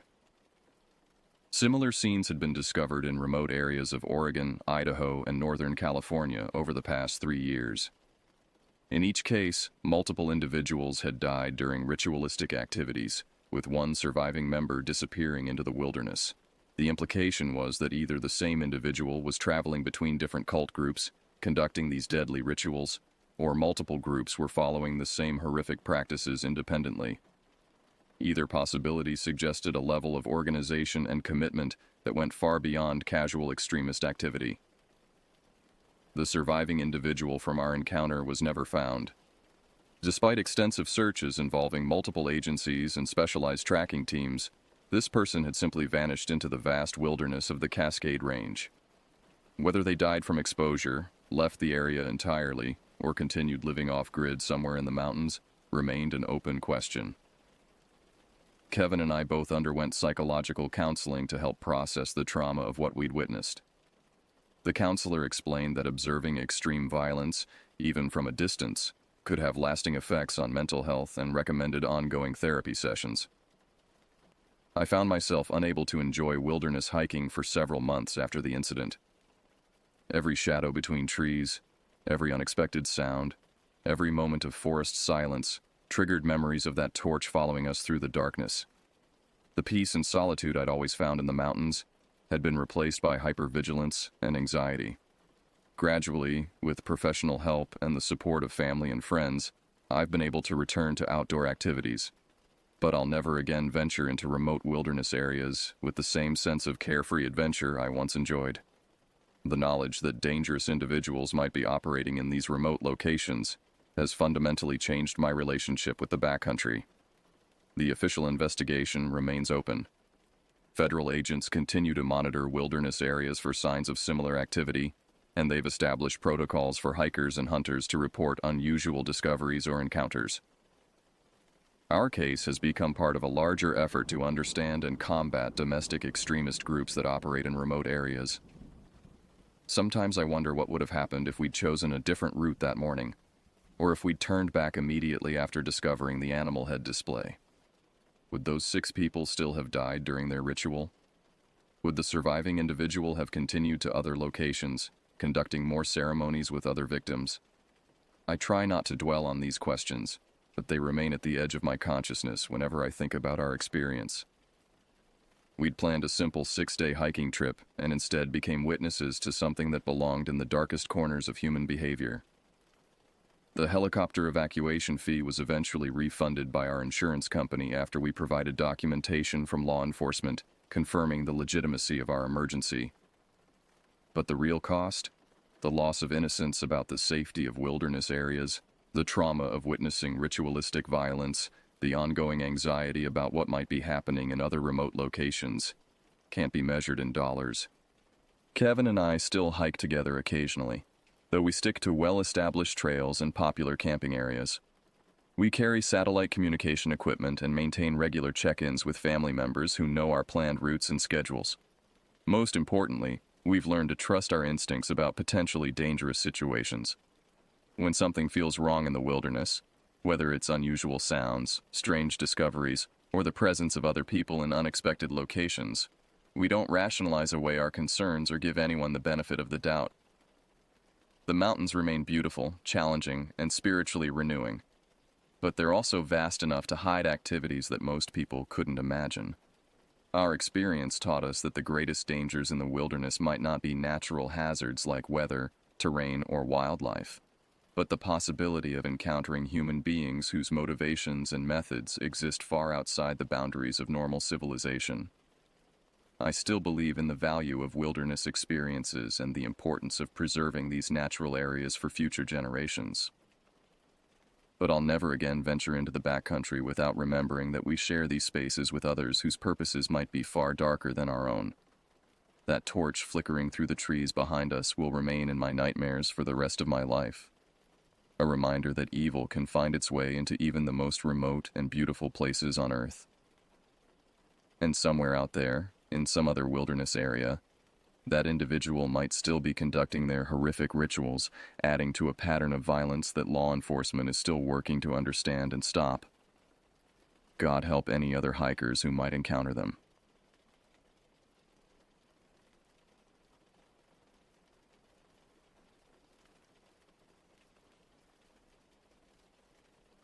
I woke up that morning with a peculiar mixture of excitement and apprehension.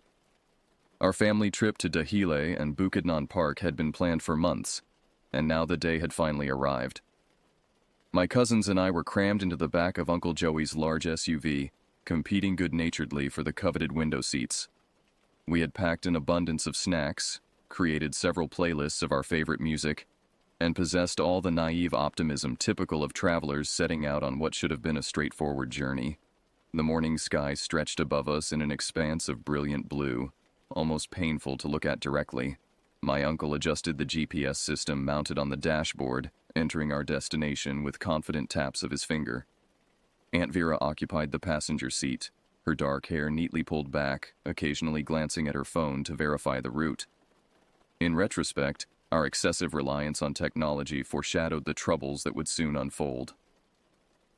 "We should arrive by early afternoon," Uncle Joey announced, his voice filled with the assurance of someone who believed modern navigation systems were infallible. "The weather forecast is perfect." My cousins, Judy, age 16, and the twins, Chris and Kevin, both 14, nodded in agreement, their faces illuminated by the screens of their devices. I, at 17, was the oldest of the group and felt a subtle responsibility for them, though I couldn't have anticipated how significant that sense of duty would become in the hours ahead. As we pulled away from our neighborhood and merged onto the highway, the familiar landscape gradually gave way to more rural surroundings. Fields of tall grass and scattered farmhouses dotted the countryside. The conversation in the vehicle flowed easily, punctuated by laughter and the occasional debate about which snacks to open first. "Did you bring the trail maps?" Aunt Vera asked, turning to look at me. I patted my backpack. "Got them right here, plus I downloaded the park guide to my phone, just in case." She smiled approvingly. "Always prepared. That's why we brought you along." If only preparation had been enough for what awaited us. The first sign of trouble emerged approximately 3 hours into our journey. The well-maintained highway had gradually narrowed, and the GPS directed us onto an even smaller road that wound through increasingly dense vegetation. Initially, this transition seemed like a scenic detour, perhaps a shortcut known only to locals and sophisticated navigation systems. "This doesn't look right," Aunt Vera murmured, leaning forward to examine the GPS screen more closely. She spoke softly in Cebuano, her native dialect, but I caught enough to understand her concern. Joey, maybe we should check another map. Uncle Joey maintained his characteristic confidence. The GPS knows what it's doing. This is probably just a faster route than the main road. I watched as the sunlight filtering through the canopy of trees created dancing patterns on the dashboard. The pleasant morning warmth had given way to a more oppressive humidity, and I noticed Judy shifting uncomfortably beside me. How much longer? She asked, her earlier enthusiasm noticeably diminished. Not far now? Uncle Joey replied, though I detected a hint of uncertainty in his voice. The road continued to narrow, and the smooth asphalt transitioned to a rougher surface that caused the SUV to vibrate continuously. The lush forest pressed in from both sides, creating a tunnel-like effect that seemed to swallow us deeper with each passing mile. What had begun as an adventure now carried undertones of isolation. Aunt Vera checked her phone repeatedly, her expression growing increasingly troubled. I'm losing signal, she announced, the worry in her voice no longer concealed. The twins exchanged glances, their earlier playfulness replaced by a subdued tension. I attempted to access my downloaded maps, but the unfamiliar terrain didn't match any of the trails I had studied. The realization that we might be genuinely lost began to take root, a persistent worry that would only intensify as the day progressed. By early afternoon, our situation had deteriorated significantly. The narrow road had become little more than a dirt path, rutted and treacherous. Dense forest surrounded us on both sides, and the canopy above had thickened to the point where the interior of the SUV was cast in perpetual twilight despite the daylight hours. We need to turn around, Aunt Vera insisted, no longer bothering to mask her anxiety. This is not the way to Bukidnon Park. Uncle Joey's knuckles had whitened around the steering wheel, and he drove with extreme caution, navigating around fallen branches and deep potholes. I'm looking for a place wide enough to turn, he replied, his earlier confidence completely evaporated. The atmosphere inside the vehicle had transformed entirely. The twins sat silently, their electronic devices forgotten as they stared out the windows at the ominous surroundings. Judy had drawn her knees up to her chest, making herself as small as possible. I felt an overwhelming responsibility to appear calm for their sake, though my own heart raced with increasing alarm. Try the radio, I suggested, hoping for some connection to the outside world, some reassurance that we hadn't completely left civilization behind. Uncle Joey flicked through the stations, but only static greeted our ears, a harsh reminder of our isolation. The GPS screen now displayed a confusing maze of unmarked roads, none of which seemed to correspond to our actual location. As the afternoon progressed, the forest appeared to change character. What had initially seemed merely dense and overgrown now took on a more forbidding aspect. The trees stood unnaturally close together, their branches twisted and gnarled, reaching toward the road like arthritic fingers. Moss hung in thick curtains, and the undergrowth formed an impenetrable wall on either side of our path. Did you see that? Chris suddenly asked, pointing toward a gap between the trees. What? I asked, following his gaze, but seeing nothing but shadows. I thought I saw someone standing there, he whispered, his voice trembling slightly. It's just your imagination, I assured him, though I wasn't entirely convinced of my own words. The forest had begun to play tricks on all our senses, and the lengthening shadows created illusions that seemed all too real. The SUV crawled forward at a painfully slow pace, each bump and jolt amplified by our heightened state of alertness. When a branch scraped against the roof with a sound like fingernails on metal, Judy let out a small cry of alarm. The sound lingered in the enclosed space, a stark reminder of our vulnerability. The true test of our nerve came when the path ahead revealed itself to be barely wider than our vehicle, with a sheer drop-off on one side and a wall of solid rock on the other. The ravine beside us plunged into darkness, so complete that it was impossible to gauge its depth. A wrong move here would have catastrophic consequences. "Joey, stop!" Aunt Vera commanded, her voice tight with fear. "This is too dangerous." Uncle Joey brought the SUV to a halt, the engine idling nervously. "We can't stay here," he argued, though with less conviction than before. "And I don't think we can back up for miles." I leaned forward between the front seats, studying the treacherous passage ahead. "Maybe I should get out and guide you," I offered, though the thought of stepping outside filled me with inexplicable dread. "No," Aunt Vera replied firmly. "Nobody leaves the vehicle." The decision to proceed was made reluctantly, with Uncle Joey inching the SUV forward at a pace so slow it was barely perceptible. Aunt Vera rolled down her window to better see the edge, calling out continuous directions. "Left a bit. Straight now. Careful of that rock." The twins had gone completely silent, their faces pale with fear. Judy gripped my hand so tightly that I lost sensation in my fingers, but I didn't pull away. The reassurance of human contact seemed vital in that moment. Each foot of progress felt like a small victory against the increasingly hostile environment. Outside, the light continued to fade as sunset approached, casting long shadows that seemed to reach for us with malevolent intent. The temperature had dropped noticeably, and I could see my breath forming small clouds in the chilling air. The SUV's tires sent small cascades of pebbles over the edge of the ravine, the sound of their distant impact emphasizing the perilous drop beside us. Time seemed to stretch endlessly, minutes expanding into what felt like hours as we navigated the narrow passage. When we finally reached a slightly wider section where turning might be possible, a collective sigh of relief filled the vehicle. Uncle Joey carefully executed a three-point turn, each maneuver bringing us terrifyingly close to the edge. The SUV's wheels spun briefly on loose gravel, causing a moment of pure terror before finding purchase. With the vehicle finally pointing back the way we had come, I realized I had been holding my breath for so long that my chest ached. The twins looked at each other with expressions of disbelief, as if they couldn't quite comprehend that we had survived the ordeal. "We're going back," Uncle Joey announced unnecessarily, his voice hoarse with tension. "We'll find another route." No one objected. The consensus was clear. Whatever lay ahead on this path was not worth the risk of continuing. Our return journey proceeded with agonizing slowness.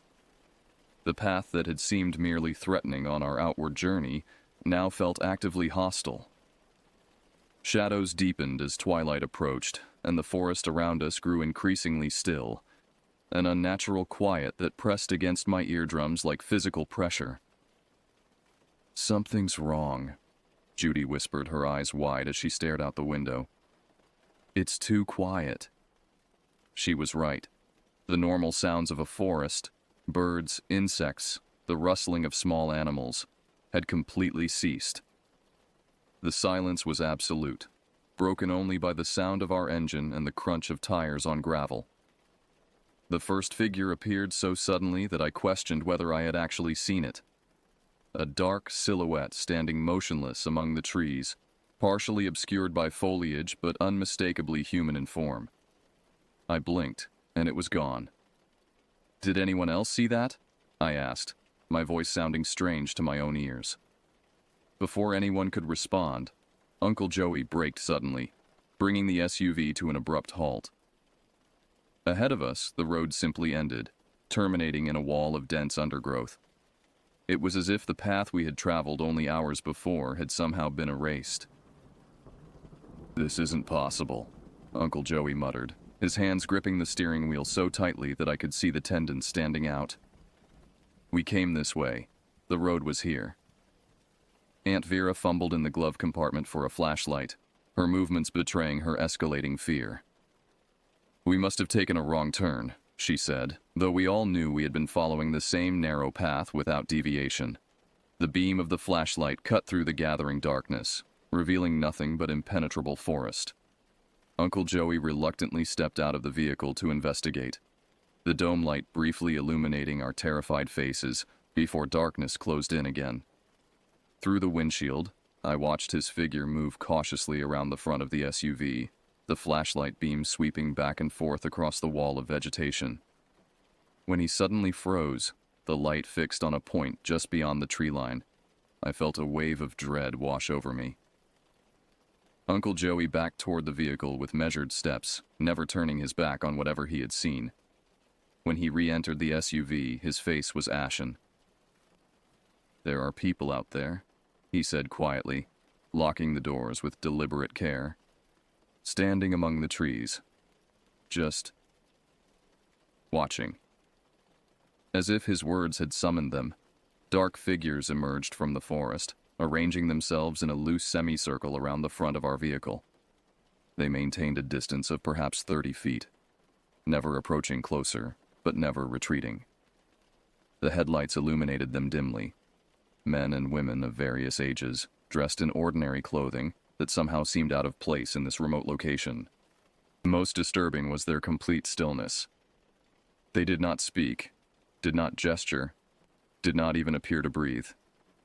They simply watched, their eyes reflecting the headlights with an unnatural gleam. "What do they want?" Kevin whispered, shrinking back in his seat. No one had an answer. The observers made no hostile moves, but their silent vigilance created an atmosphere of menace more effective than any overt threat. "Try to back up," Aunt Vera suggested, her voice trembling. "There must be another way out." Uncle Joey shifted into reverse, and the SUV began to move backward slowly. The watchers remained motionless, their eyes following our retreat with unwavering attention. Not until we had rounded a bend and lost sight of them did anyone speak again. "Who were those people?" Judy asked, her voice small and frightened. "I don't know," Uncle Joey replied honestly, "but we're getting out of here." With renewed determination, Uncle Joey navigated the SUV through the darkening forest. The headlights carved a tunnel through the blackness, revealing only a few feet of road ahead at any time. We had abandoned all hope of reaching our original destination. Our sole objective now was to find our way back to civilization. Every shadow seemed to conceal watching figures, and each rustle in the undergrowth triggered a fresh surge of fear. The twins huddled together in the back seat, occasionally whispering to each other in voices too low for me to hear. Judy maintained her death grip on my hand, her palms slick with nervous perspiration. "The gas is getting low," Uncle Joey announced grimly, tapping the fuel gauge with one finger. "We need to find a main road soon." This new concern added urgency to our already desperate situation. The prospect of being stranded in this hostile forest after dark was too terrible to contemplate. At a fork in the road, Uncle Joey hesitated. Neither path looked promising, both equally narrow, equally enveloped in darkness. After a moment's consideration, he chose the left branch, guiding the SUV onto a slightly wider track that showed faint tire marks. "Someone else has been here," he said, a note of hope entering his voice for the first time in hours. "This might lead somewhere." We drove in tense silence, every nerve attuned to our surroundings. The forest seemed to press closer, branches occasionally scraping against the windows with sounds that made my skin crawl. The temperature inside the vehicle had dropped significantly, and I could see goosebumps rising on Judy's arms despite her jacket. When the headlights suddenly illuminated a structure ahead, we collectively leaned forward in anticipation. As we drew closer, the building revealed itself to be an abandoned ranger station, its windows dark and empty, the wooden siding weathered and partially reclaimed by climbing vines. "Should we stop?" Aunt Vera asked uncertainly. Before Uncle Joey could respond, movement caught my eye. More figures emerging from the forest behind the building, arranging themselves in that same eerie, watchful formation we had encountered earlier. "Keep driving," I urged, unable to suppress the tremor in my voice. "They're here too." Uncle Joey accelerated past the ranger station without slowing, and I twisted in my seat to look back. The watchers had moved to the edge of the road, their forms barely distinguishable in the receding taillights, but their presence unmistakable. "They're following us," Kevin whispered, his face pressed against the rear window. "No," Chris corrected, his voice equally hushed. "They're everywhere." This observation, delivered with such simple certainty, struck me as fundamentally true. The Watchers weren't pursuing us. They were simply present wherever we went, as if they were aspects of the forest itself rather than individual entities. The fuel gauge had dipped dangerously low, the warning light casting a faint orange glow on the dashboard. Uncle Joey's expression was grim as he pressed on, searching desperately for any sign of a main road or settlement. When the engine began to sputter, we all recognized the sound with sinking hearts. Uncle Joey coaxed the vehicle forward as far as possible before it finally died, rolling to a stop in the middle of the narrow track. Silence descended, absolute and suffocating. Outside, the darkness was complete, unbroken by any artificial light. We sat motionless, reluctant even to breathe too loudly, as if doing so might attract unwanted attention. "What now?" Judy finally asked, her voice barely audible. Uncle Joey checked his phone again, though we all knew there would be no signal. "We wait until morning," he decided. "It's too dangerous to try walking out in the dark." The prospect of spending the night in this place sent a wave of dread through me, but I recognized the logic of his decision. Blindly stumbling through the forest would only lead to further disaster. As if responding to our determination to stay put, the first raindrops began to strike the windshield, quickly intensifying into a downpour that drummed on the roof with deafening force. The sudden storm was almost welcome. It provided noise to fill the unnatural silence and obscured the view outside, temporarily shielding us from the watching eyes I was certain still lingered in the darkness. I must have dozed despite my terror, for I jerked awake to find weak daylight filtering through the rain-streaked windows. The storm had passed, leaving behind a heavy mist that shrouded the forest in ghostly white. The others were stirring as well, their faces haggard from the night spent in cramped discomfort. Uncle Joey attempted to start the engine again, but it produced only a feeble clicking sound before falling silent. "We need to walk out," he announced, his voice rough with fatigue. "Stay together, stay on the road, and we'll find help."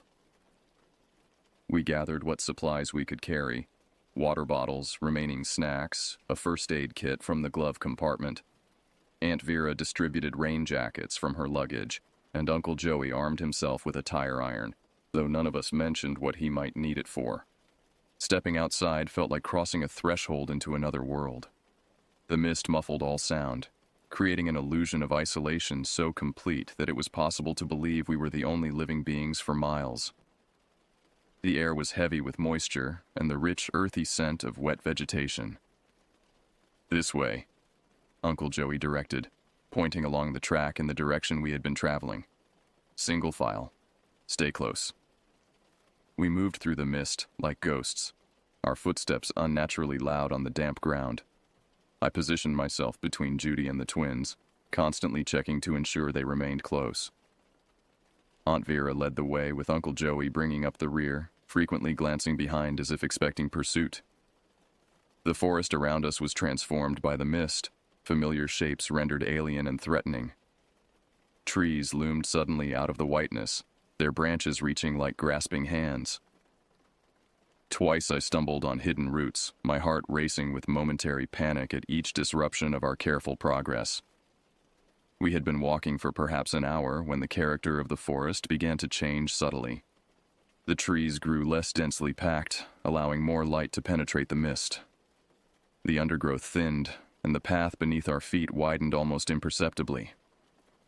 "Listen," Aunt Vera said suddenly, raising one hand to halt our procession. We stood motionless, straining our ears. At first I heard nothing but the soft dripping of moisture from the trees. Then it came, the distant but unmistakable sound of a vehicle engine. New energy infused our tired bodies as we quickened our pace, moving toward the promising sound.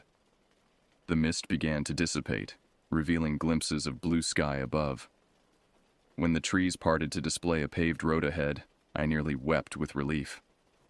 We emerged from the forest onto the shoulder of a two-lane highway, blinking in the sudden brightness.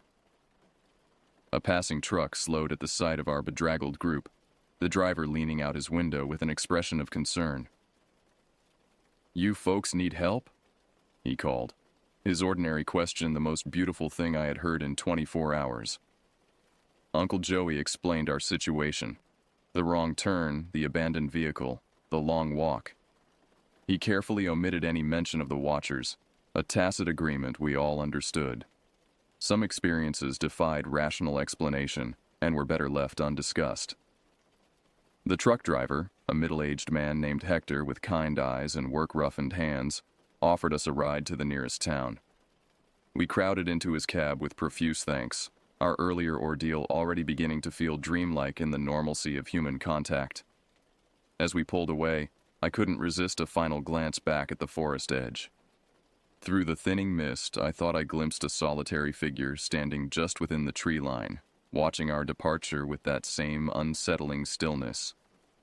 When I blinked, it was gone, leaving me to wonder if it had been nothing more than a trick of light and shadow. The small town Hector brought us to possessed the extraordinary beauty of the mundane: gas stations, fast food restaurants, people going about their ordinary lives. We found a motel where we could clean up and rest while arrangements were made to recover the abandoned SUV. The simple luxury of hot water and clean towels seemed almost miraculous after our ordeal. That evening, gathered in the motel's small diner, we spoke little of what had happened. The experience had created a bond between us that required no verbal reinforcement, a shared understanding that transcended ordinary family ties. "We'll try again tomorrow," Uncle Joey suggested tentatively. "Take the main highway to Bukidnon Park, the way we should have gone in the first place." No one responded immediately. The prospect of returning to any forest, even one clearly marked on official maps and frequented by tourists, held little appeal after what we had endured. "Maybe we should try something different," I finally said. "There's a museum in town that looks interesting." The relief on the twins' faces was answer enough. Our adventure in the wilderness was over, at least for this trip. Some paths, once taken, leave scars that never fully heal, and some destinations are better left unreached. 6 months have passed since our misadventure in the forest. On the surface, life has returned to normal.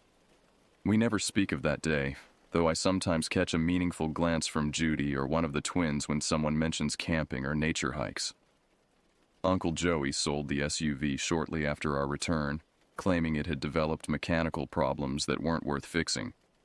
The new vehicle has the latest navigation system, but I've noticed he always carries physical maps as backup now, and he rarely ventures onto unfamiliar roads.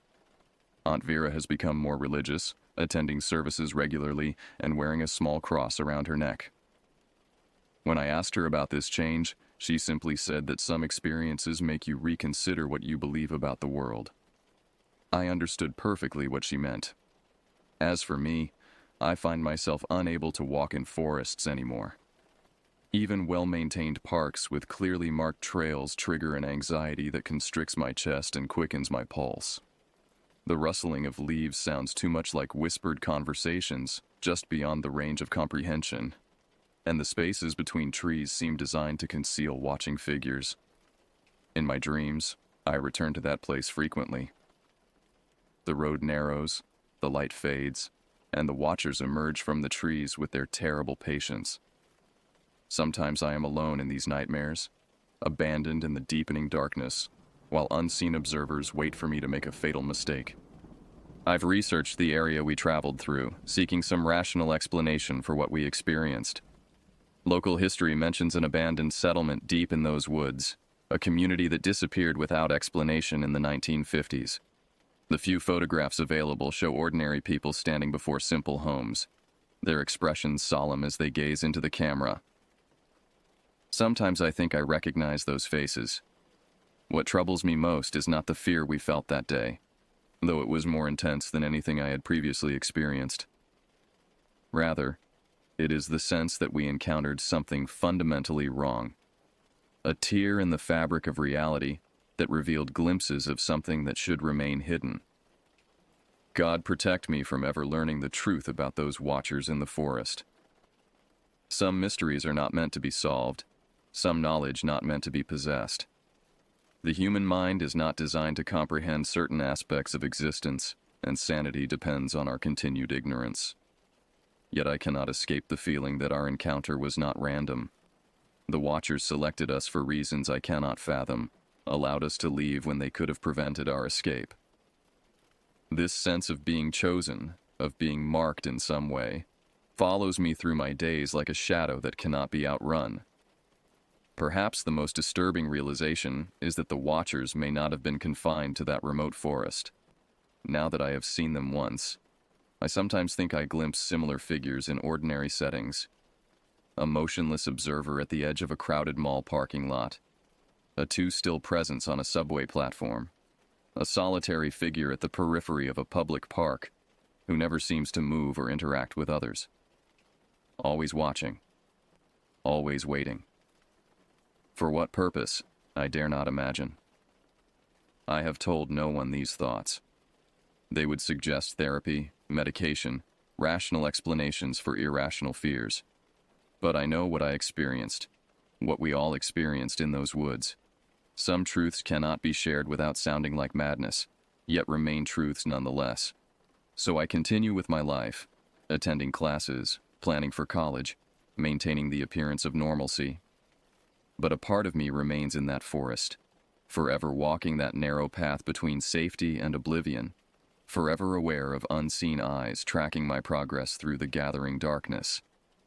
And sometimes, in the moment between wakefulness and sleep, I hear a whisper that might be the wind through trees, or might be something else entirely. We are still watching. We will always be watching. The road goes on, but I am forever changed by where it led us that day.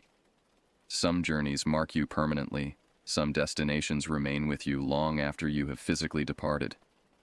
The forest and its watchers have become part of me now, a shadow that lengthens as the day wanes, a presence that can never be entirely banished. I only pray they remain content with watching from a distance, because in my darkest moments, I fear they might someday decide to do more than watch.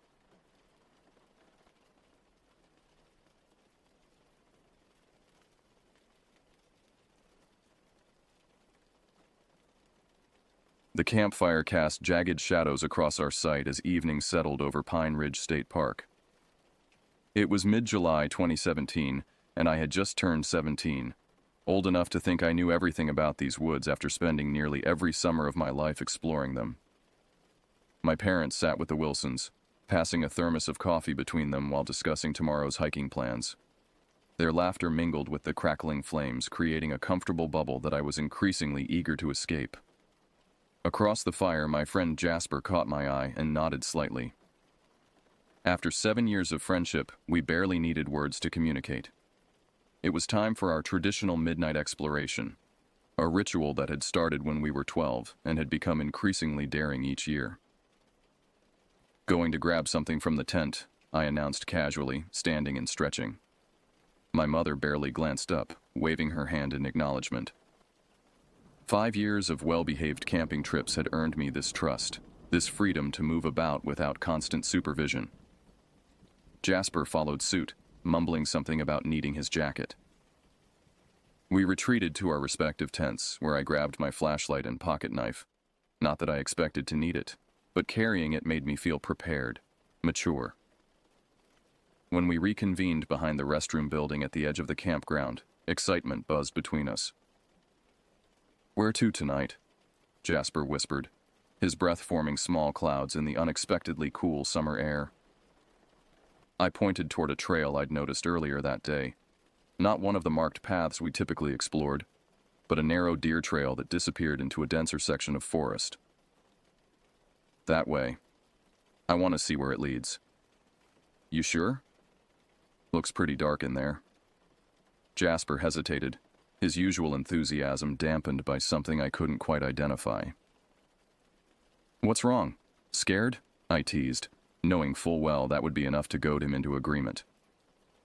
He punched my shoulder lightly. As if. "Let's go." Looking back now, I recognize that initial hesitation for what it was, instinct warning us away from something we weren't prepared to face. But at 17, instinct meant less to me than pride, and so we stepped off the safety of the campground and into the waiting dark. The first 10 minutes of our trek passed without incident. We kept our flashlights off, allowing our eyes to adjust to the darkness naturally. Moonlight filtered through the canopy, casting enough glow to illuminate the path immediately ahead. The familiar sounds of the forest surrounded us. Distant owls, the rustle of small creatures in the underbrush, the soft percussion of our own footsteps on packed earth. "Remember last year when we found that abandoned ranger station?" Jasper said, his voice barely above a whisper. "Think we might find something cool like that again?"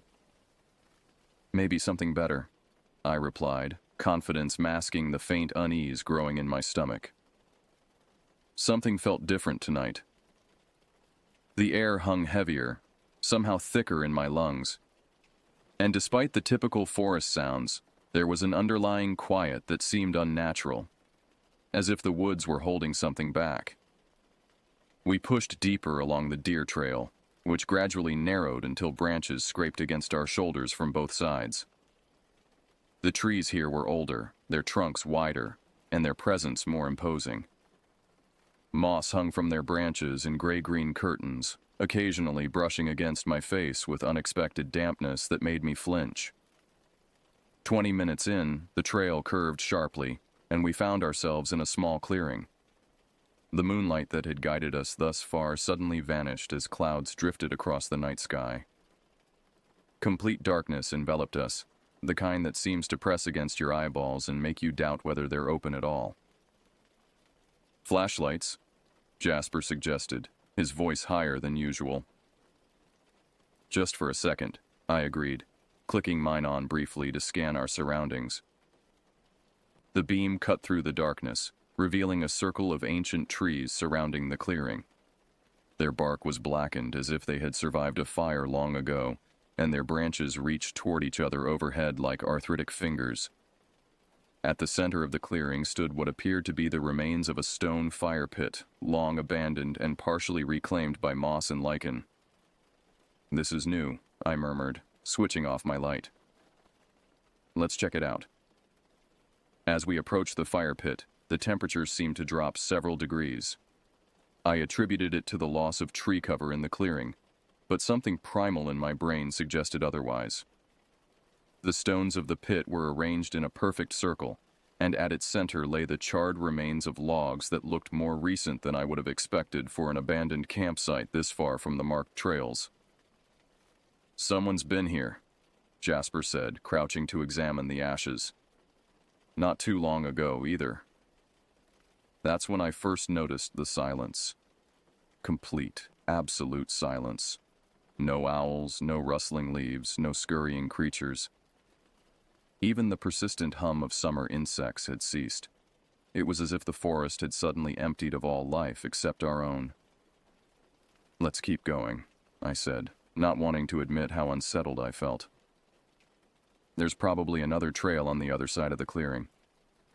Jasper nodded, though I could see reluctance in the set of his shoulders. We crossed the clearing quickly and found, as I had predicted, another narrow path leading deeper into the woods. But as we stepped onto it, a soft sound reached my ears.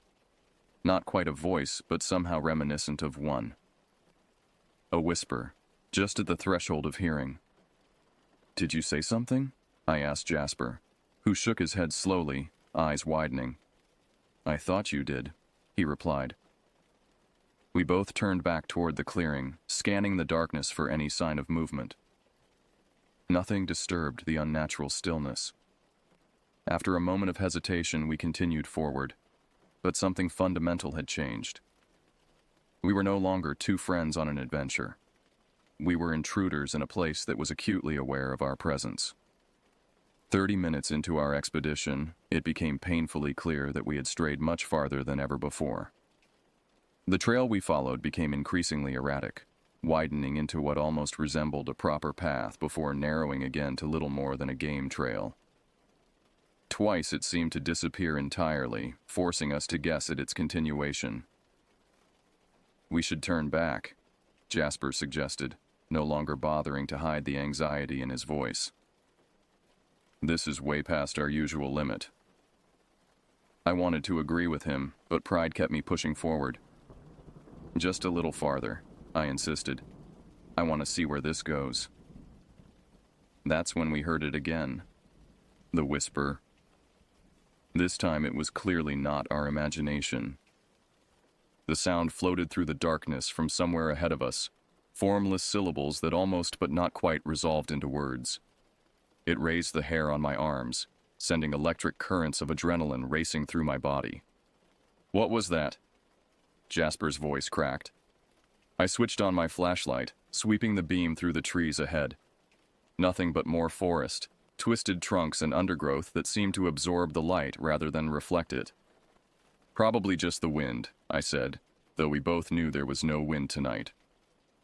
The air remained completely still, almost suffocating in its density. We moved forward more cautiously now, with both flashlights on. The beams created pools of harsh light that made the surrounding darkness seem even more impenetrable. Our footsteps seemed unnaturally loud against the background silence, each snap of a twig like a gunshot announcing our presence. The whispers continued intermittently, sometimes seeming to come from directly ahead, sometimes from behind, sometimes from both directions simultaneously. They never quite formed coherent speech, but they carried a distinctly human quality that made them all the more disturbing. "I think we're being followed," Jasper whispered, his eyes darting nervously. I started to dismiss his concern, but then caught movement at the edge of my flashlight beam, a shadow shifting between trees in a way that couldn't be explained by our own movements. My heart hammered against my ribcage as I swung the light back, but whatever I'd seen was gone. "We need to go back," I conceded finally, my voice barely audible. We turned around, only to face a devastating realization. The path behind us no longer looked familiar. What should have been a clear trail had somehow transformed into an indistinct jumble of undergrowth and fallen branches. Nothing looked the same as it had minutes before. "Which way did we come from?" Jasper asked, panic edging into his voice. I spun in a slow circle, trying to identify anything recognizable. All directions looked equally foreign, equally threatening. The forest had somehow rearranged itself around us. Or perhaps our fear had simply distorted our perceptions. Either way, we were lost. "I think it was this way," I said, pointing in what seemed the most likely direction. But even as we started walking, doubt gnawed at me. The whispers grew more frequent, more insistent, as if encouraged by our confusion. After 10 minutes of increasingly desperate wandering, we stumbled upon another clearing. Not the one with the stone fire pit, but a smaller space dominated by a massive fallen tree. The trunk, easily 5 feet in diameter, lay across the ground like a colossal barrier. "I don't recognize this at all," Jasper said, his voice trembling. "We're going the wrong way." I was about to respond when another whisper cut through the darkness, this one clearer than any before. It sounded almost like a name, though not one I recognized, and it seemed to come from directly behind us. We whirled around, flashlights raised like weapons. That's when we saw her. The beam of my flashlight caught her mid-crawl, illuminating a figure so unexpected that for several seconds, my brain refused to process what I was seeing. A woman, or what appeared to be a woman, moved through the underbrush on all fours, her movements erratic and jerky like a marionette with tangled strings. Her clothes hung in tatters, covered in dark stains that my mind immediately classified as mud, though a more disturbing possibility lurked at the edges of my consciousness. Her hair was a matted mess, sticking out in clumps as though it hadn't been washed or brushed in weeks. But most disturbing was her face. Gaunt, dirt-streaked, with eyes that reflected my flashlight beam with an unnatural intensity. Jasper's grip on my arm tightened to the point of pain. Neither of us spoke. We just stared as the woman continued her strange, crawling approach, mumbling words that made no sense. Fragmented phrases and numbers strung together without coherence. "Help," she finally said, a word clear enough to pierce through the fog of our terror. "Help me." I took an involuntary step backward, almost tripping over a root. Everything about this situation screamed danger, yet something in her desperation prevented me from simply running away. "Are you hurt?" I managed to ask, my voice sounding foreign to my own ears. She pulled herself to a kneeling position, swaying dangerously. Up close, I could see her eyes were bloodshot, the pupils dilated to alarming size. A chemical smell emanated from her, not just body odor, but something sharper, medicinal. "My camp," she slurred. "Need to find my camp. They're out here. They're watching." "Who's watching?" Jasper asked, his voice barely audible. The woman's head snapped toward him with unnatural speed. "The trees have eyes," she whispered, then laughed, a sound so devoid of humor it made my stomach clench. "They don't want us here. Never wanted us here." I exchanged glances with Jasper, a silent conversation passing between us. Whatever had happened to this woman, whether drugs, alcohol, mental illness, or some combination, she needed help. Despite every instinct screaming at me to run, I couldn't abandon her. "We can help you back to the campground," I offered, taking a cautious step forward. She stared at me for an uncomfortably long moment, then nodded jerkily. When she tried to stand, her legs buckled, and I rushed forward instinctively to catch her. Her body felt disturbingly light, almost insubstantial in my grasp. "Which way?" she asked, her head lolling back to look at the canopy above. That was the crushing question, wasn't it? We were lost ourselves. But admitting that would surely panic her further, possibly triggering an unpredictable reaction. "This way," I said with a confidence I didn't feel, choosing the direction that seemed most likely based on the density of the undergrowth. Established trails, even unmarked ones, tended to have less dense floor cover. And so began one of the most harrowing journeys of my life. Two terrified teenagers supporting a delirious woman through pitch-black woods, with only our flashlights and desperate hope to guide us. The going was painfully slow. The woman could barely coordinate her movements, requiring Jasper and me to support most of her weight between us. Her height, she must have been over 6 feet tall, made this awkward, forcing us to hunch uncomfortably as we navigated the uneven forest floor. Every few minutes she would freeze completely, her body going rigid as she stared intently into the darkness beyond our flashlight beams. "They're following," she would mutter, or "they're circling," her voice dropping to a barely audible whisper. Each time, despite knowing better, I would find myself scanning the shadows, half expecting to see figures moving just out of sight. The forest seemed to close in around us as we walked. Branches that should have been stationary appeared to reach toward us, forcing us to duck and weave. Roots seemed to rise from the ground specifically to trip us, and always that unnerving silence persisted, broken only by our labored breathing, the woman's occasional mumblings, and the soft but persistent whispers that I could no longer attribute solely to her. "What's your name?" I asked after we had been walking for what felt like hours, partly to break the oppressive quiet, and partly to assess her lucidity. She turned her head toward me with that same unsettling quickness. "Veronica," she said after a prolonged pause. "I think. Yes. Veronica." She spoke as if testing the name, uncertain of its fit. "I'm Justin," I lied, unwilling to give my real name. "This is Jay." Jasper shot me a grateful glance for the same deception. "You shouldn't be here," Veronica said, suddenly more coherent than she had been since we found her. "These woods don't like visitors after dark." "We're just trying to get back to the campground," Jasper said, his voice strained from the exertion of supporting her. "Campground," she repeated, then laughed that same humorless laugh. "Yes, safety in numbers. But not safe enough. Never safe enough when they decide you shouldn't be here." "When who decides?" I couldn't help asking. Veronica didn't answer directly. Instead, she began humming a tune I didn't recognize. Dissonant notes that seemed to clash with the natural sounds of the forest.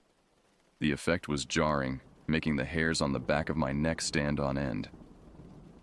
After what felt like an eternity of stumbling through darkness, with Veronica alternating between eerie humming and muttered warnings, I spotted a faint glow through the trees ahead. Hope surged through me. Artificial light meant people, civilization, safety. "Look," I said to Jasper, pointing. "I think that's a campsite." As we drew closer, the glow resolved into the dying embers of a campfire. Around it sat 4 figures, their faces indistinct in the low light. Relief washed over me, though it was tempered by the strange stillness of the scene. The figures weren't talking or moving, just sitting, staring into the dying fire as if entranced. "Hello?" I called out cautiously. "We need some help here." One of the figures looked up slowly, then stood with a fluid motion that seemed somehow wrong. As he approached, the faint firelight revealed a man in his 40s, unshaven and bleary-eyed. "Ronnie?" he called, squinting at us. "That you?" Veronica straightened slightly at the sound of his voice. "Jim," she said, the name coming out slurred but recognizable. The man, Jim, came closer, smelling strongly of alcohol. "Where'd you wander off to, Ronnie? Been gone for hours." There was something off about his concern. It seemed performative rather than genuine, as if he were reading lines from a script he didn't fully understand. The other figures by the fire remained motionless, still staring at the embers. "Found her in the woods," I explained, carefully transferring Veronica's weight to Jim. "She seemed lost." Jim nodded, supporting Veronica with surprising steadiness given his apparent intoxication. "She wanders sometimes, especially after she takes her medication. Thanks for bringing her back." The casual way he dismissed what should have been a terrifying ordeal struck me as profoundly wrong. Veronica had been crawling through the woods in the middle of the night, confused and frightened, and he acted as if she'd merely stepped away to use the bathroom. "Is she okay?" Jasper asked, voicing my own concern. "Should we call someone? A ranger maybe, or—" "She's fine," Jim cut him off firmly. "Just needs to sleep it off. We appreciate your help, boys. You should get back to your own camp now. It's late." With that dismissal, he turned and led Veronica back to the fire. The other figures, 2 men and a woman, I could now see, barely acknowledged their return. One of them handed Veronica a bottle, which she drank from deeply before collapsing onto a camp chair. Jasper and I stood awkwardly at the edge of their campsite, unsure whether to press the issue or leave. Everything about the situation felt wrong, but we had no authority to intervene, and the adults clearly wanted us gone. "Let's go," I finally whispered to Jasper, tugging his sleeve. "This isn't our problem anymore." As we turned to leave, Veronica called after us, her voice suddenly clearer than it had been all night. "They're still out there. Don't go back into the trees alone." We quickened our pace, eager to put distance between ourselves and the unsettling campsite. By some miracle, or perhaps because we were following a more established path this time, we found our way back to the main campground in less than 20 minutes. The familiar sight of numbered sites and parked cars never looked so welcome. Our own campsite was just as we had left it, parents still chatting by the fire, completely unaware of the ordeal we had just experienced. According to my watch, we had been gone for nearly 3 hours, though it felt both shorter and longer simultaneously. "Have a good walk?" my father asked casually as we approached the fire. "Yeah," I replied, unable to formulate a more comprehensive lie in my exhausted state. "Just the usual." As we settled into chairs by the fire, I caught Jasper's eye across the flames. The firelight couldn't disguise his pallor or the slight tremor in his hands as he accepted a marshmallow from his mother. Neither of us was ready to discuss what had happened, perhaps because putting it into words would make it all too real. The normalcy of our campsite felt surreal after what we had experienced.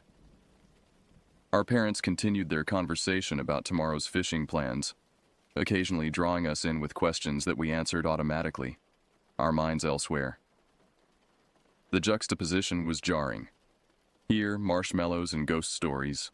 There, just a mile or so away, something profoundly wrong that none of these adults seemed aware of.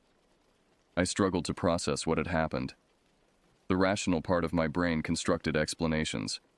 Veronica was clearly unwell, possibly suffering from mental illness, drug addiction, or both. Her friends were irresponsible at best, negligent at worst. The whispers we heard were either her voice carrying through the trees or our own imaginations heightened by fear. The feeling of being watched was just typical nighttime paranoia. But these explanations felt inadequate. They didn't account for the perfect silence of the forest, the way paths seemed to change behind us, or the unnaturally synchronized stillness of the people at that campfire. And they certainly didn't explain the persistent sensation that something had followed us back, something that now waited just beyond the circle of our firelight. As the night wore on and our parents finally decided to turn in, Jasper pulled me aside near the coolers, ostensibly to help me get more drinks. "We need to tell someone," he whispered urgently. "Those people weren't right. Veronica needs help." I nodded reluctantly. "Tomorrow morning, we'll find a ranger and report it." "What if something happens tonight? What if—" "What are we supposed to say?" I interrupted, keeping my voice low. "That we found a drugged-up woman crawling through the woods, and her friends didn't seem concerned enough. They'll ask why we were out there in the first place, wandering off trail after dark." Jasper ran a hand through his hair in frustration. "So we just do nothing?"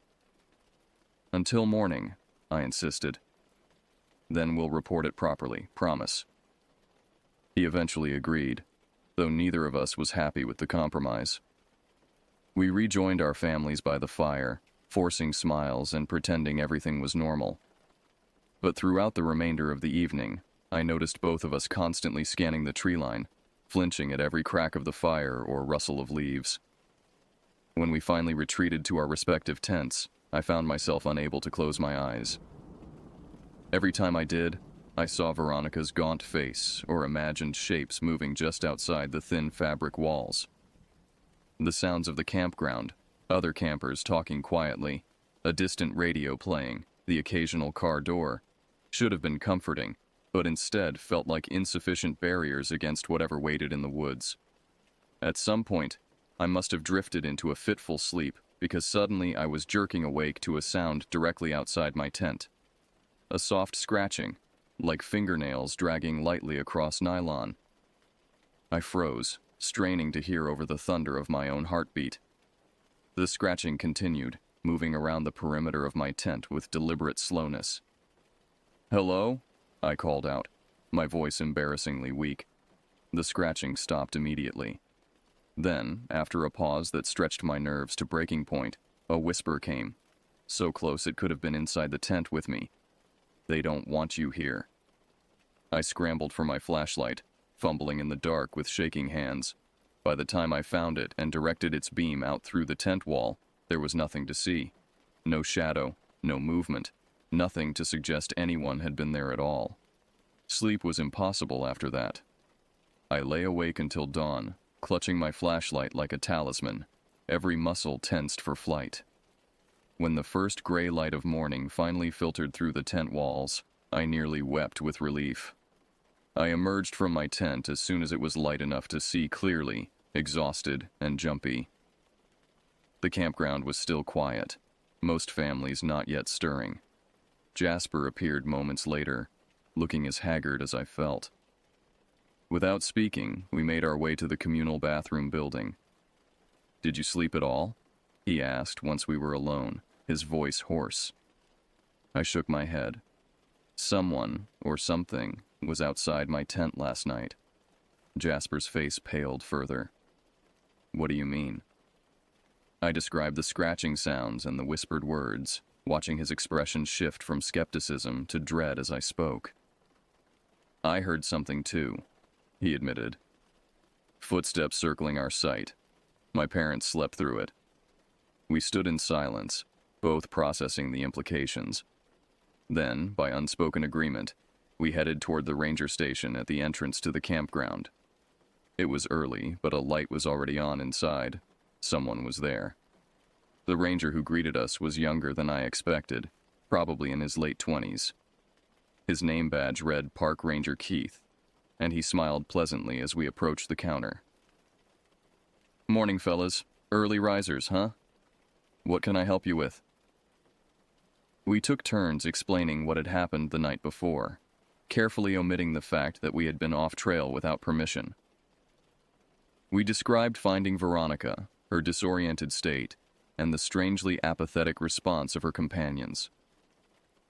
As we spoke, Ranger Keith's expression gradually shifted from polite interest to genuine concern. "You say this campsite was about a mile into the woods from the main grounds?" he asked when we finished. "Did you happen to notice which site number?" "It wasn't on the main campground," I explained. "It was deeper in the woods, off trail." Keith frowned. "That's not possible. There are no authorized campsites off the marked trails. All camping in this park is restricted to the designated grounds." Jasper and I exchanged glances. "Well, they were definitely there," Jasper insisted. "A fire pit, 4 adults, the woman named Veronica." Keith turned to his computer, typing rapidly. "Let me check our registration records. What did you say the man's name was?" "Jim." "Yes, that's what Veronica called him." After a moment of searching, Keith looked up with a troubled expression. "We don't have anyone registered under that name, or any Veronica. In fact, we're not at full capacity this weekend. Sites 17 through 24 are completely empty." A chill ran through me. Maybe they gave fake names when they registered? Or they're camping illegally? "Possibly," Keith conceded, though he looked skeptical. "We occasionally get people trying to camp off trail, despite the rules. But it's strange they'd have a full setup with chairs and a fire pit. That's a lot of equipment to haul into the woods illegally." He reached for a radio on his belt. "Let me call this in. We'll send someone to check it out right away. Can you describe exactly where you found this illegal campsite?" We did our best to explain the location, though our nighttime journey had been confusing and circuitous. Keith made notes, occasionally asking clarifying questions about landmarks or trail intersections. "I'll need to take your names and your campsite number," he said finally, "in case we need to follow up with any questions." We provided the information, though I felt a twinge of anxiety about potentially getting in trouble for our off-trail excursion. Keith seemed more concerned with finding the illegal campers than reprimanding us, however. "I'm sending a team out right away," he assured us. "If these people are camping illegally, especially with someone in the state you described, we need to intervene immediately. Thank you for reporting this." As we turned to leave, Keith called after us. "One more thing. Did either of you notice any unusual markings on trees, rocks, or the people themselves?" The question caught me off guard. "What kind of markings?" Keith hesitated, as if debating how much to share. "We've had reports of unusual activity in these woods in recent years. Unofficial campsites with strange symbols carved into nearby trees. Just wondering if you noticed anything like that." I thought back to the blackened trees surrounding the clearing with the fire pit, but couldn't recall seeing any specific markings. "No, nothing like that." "Why? Is there something going on here we should know about?" "Just routine questions," Keith said, his tone suddenly professional and dismissive. "Thanks again for the report. Try to stay on marked trails from now on, okay? For your safety." The warning felt ominous as we walked back to our campsite, the morning sun doing little to dispel the sense of unease that had settled over us. "He knows something," Jasper muttered. "There's more going on here than he's saying." I nodded in agreement. "Let's pack up and suggest we move on to the next site on our itinerary. I don't want to spend another night here." Agreed. When we returned to our campsite, our families were awake and preparing breakfast. We managed to convince them that we'd heard from other campers about better fishing at Lake Holloway, the next stop on our planned route. After some discussion, they agreed to pack up and leave after lunch rather than staying another night as originally planned. As we dismantled our tents and loaded the cars, I kept glancing toward the forest edge, half expecting to see Veronica or her companions watching us. The woods looked innocuous in daylight, just trees and undergrowth, nothing sinister. But I couldn't shake the feeling that something observed our departure with satisfaction. Just before we drove away, a park ranger vehicle sped past our site, heading toward the trailhead nearest to where we had encountered Veronica. I never found out what, if anything, they discovered. 7 years have passed since that night at Pine Ridge State Park. I'm 24 now, with a degree in psychology that was perhaps influenced by my desire to understand what happened, both to Veronica and to Jasper and me. I've researched various explanations for our experience. Shared hallucinations, drug-induced psychosis, though neither of us had consumed anything that might explain such vivid delusions, and even legitimate paranormal phenomena. Jasper and I remain friends, bonded partly by an experience we've never fully shared with anyone else. We've tried once or twice to tell the story at parties when the conversation turns to scary experiences, but we always end up sanitizing it, removing the elements that made it truly terrifying.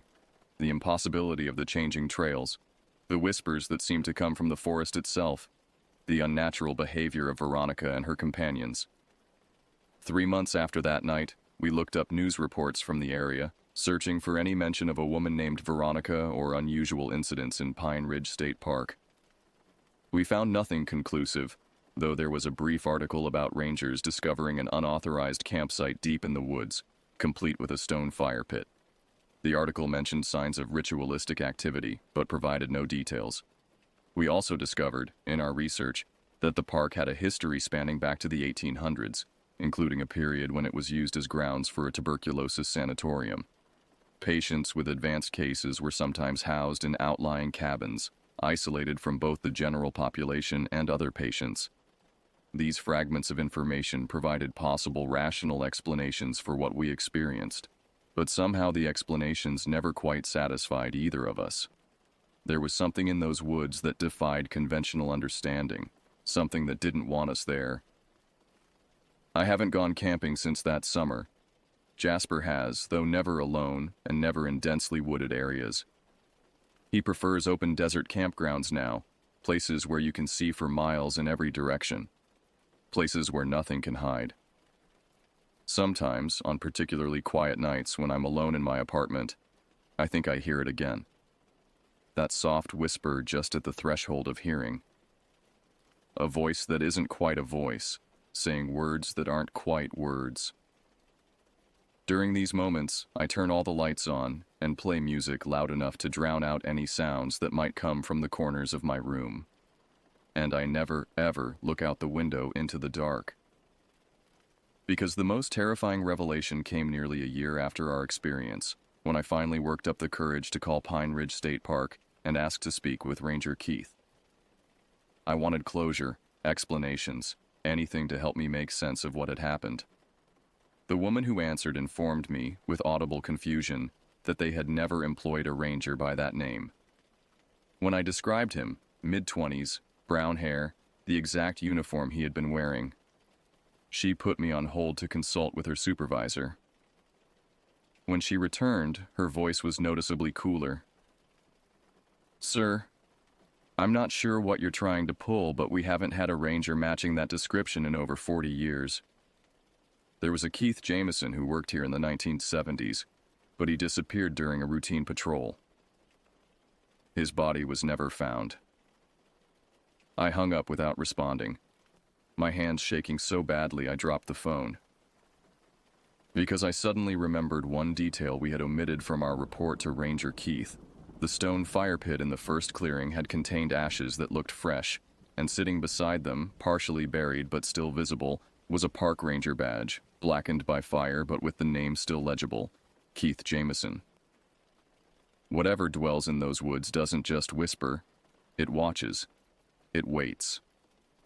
And sometimes, when it finds someone suitable, it wears their face and continues its patient hunt for more unwary visitors who venture too far from the light.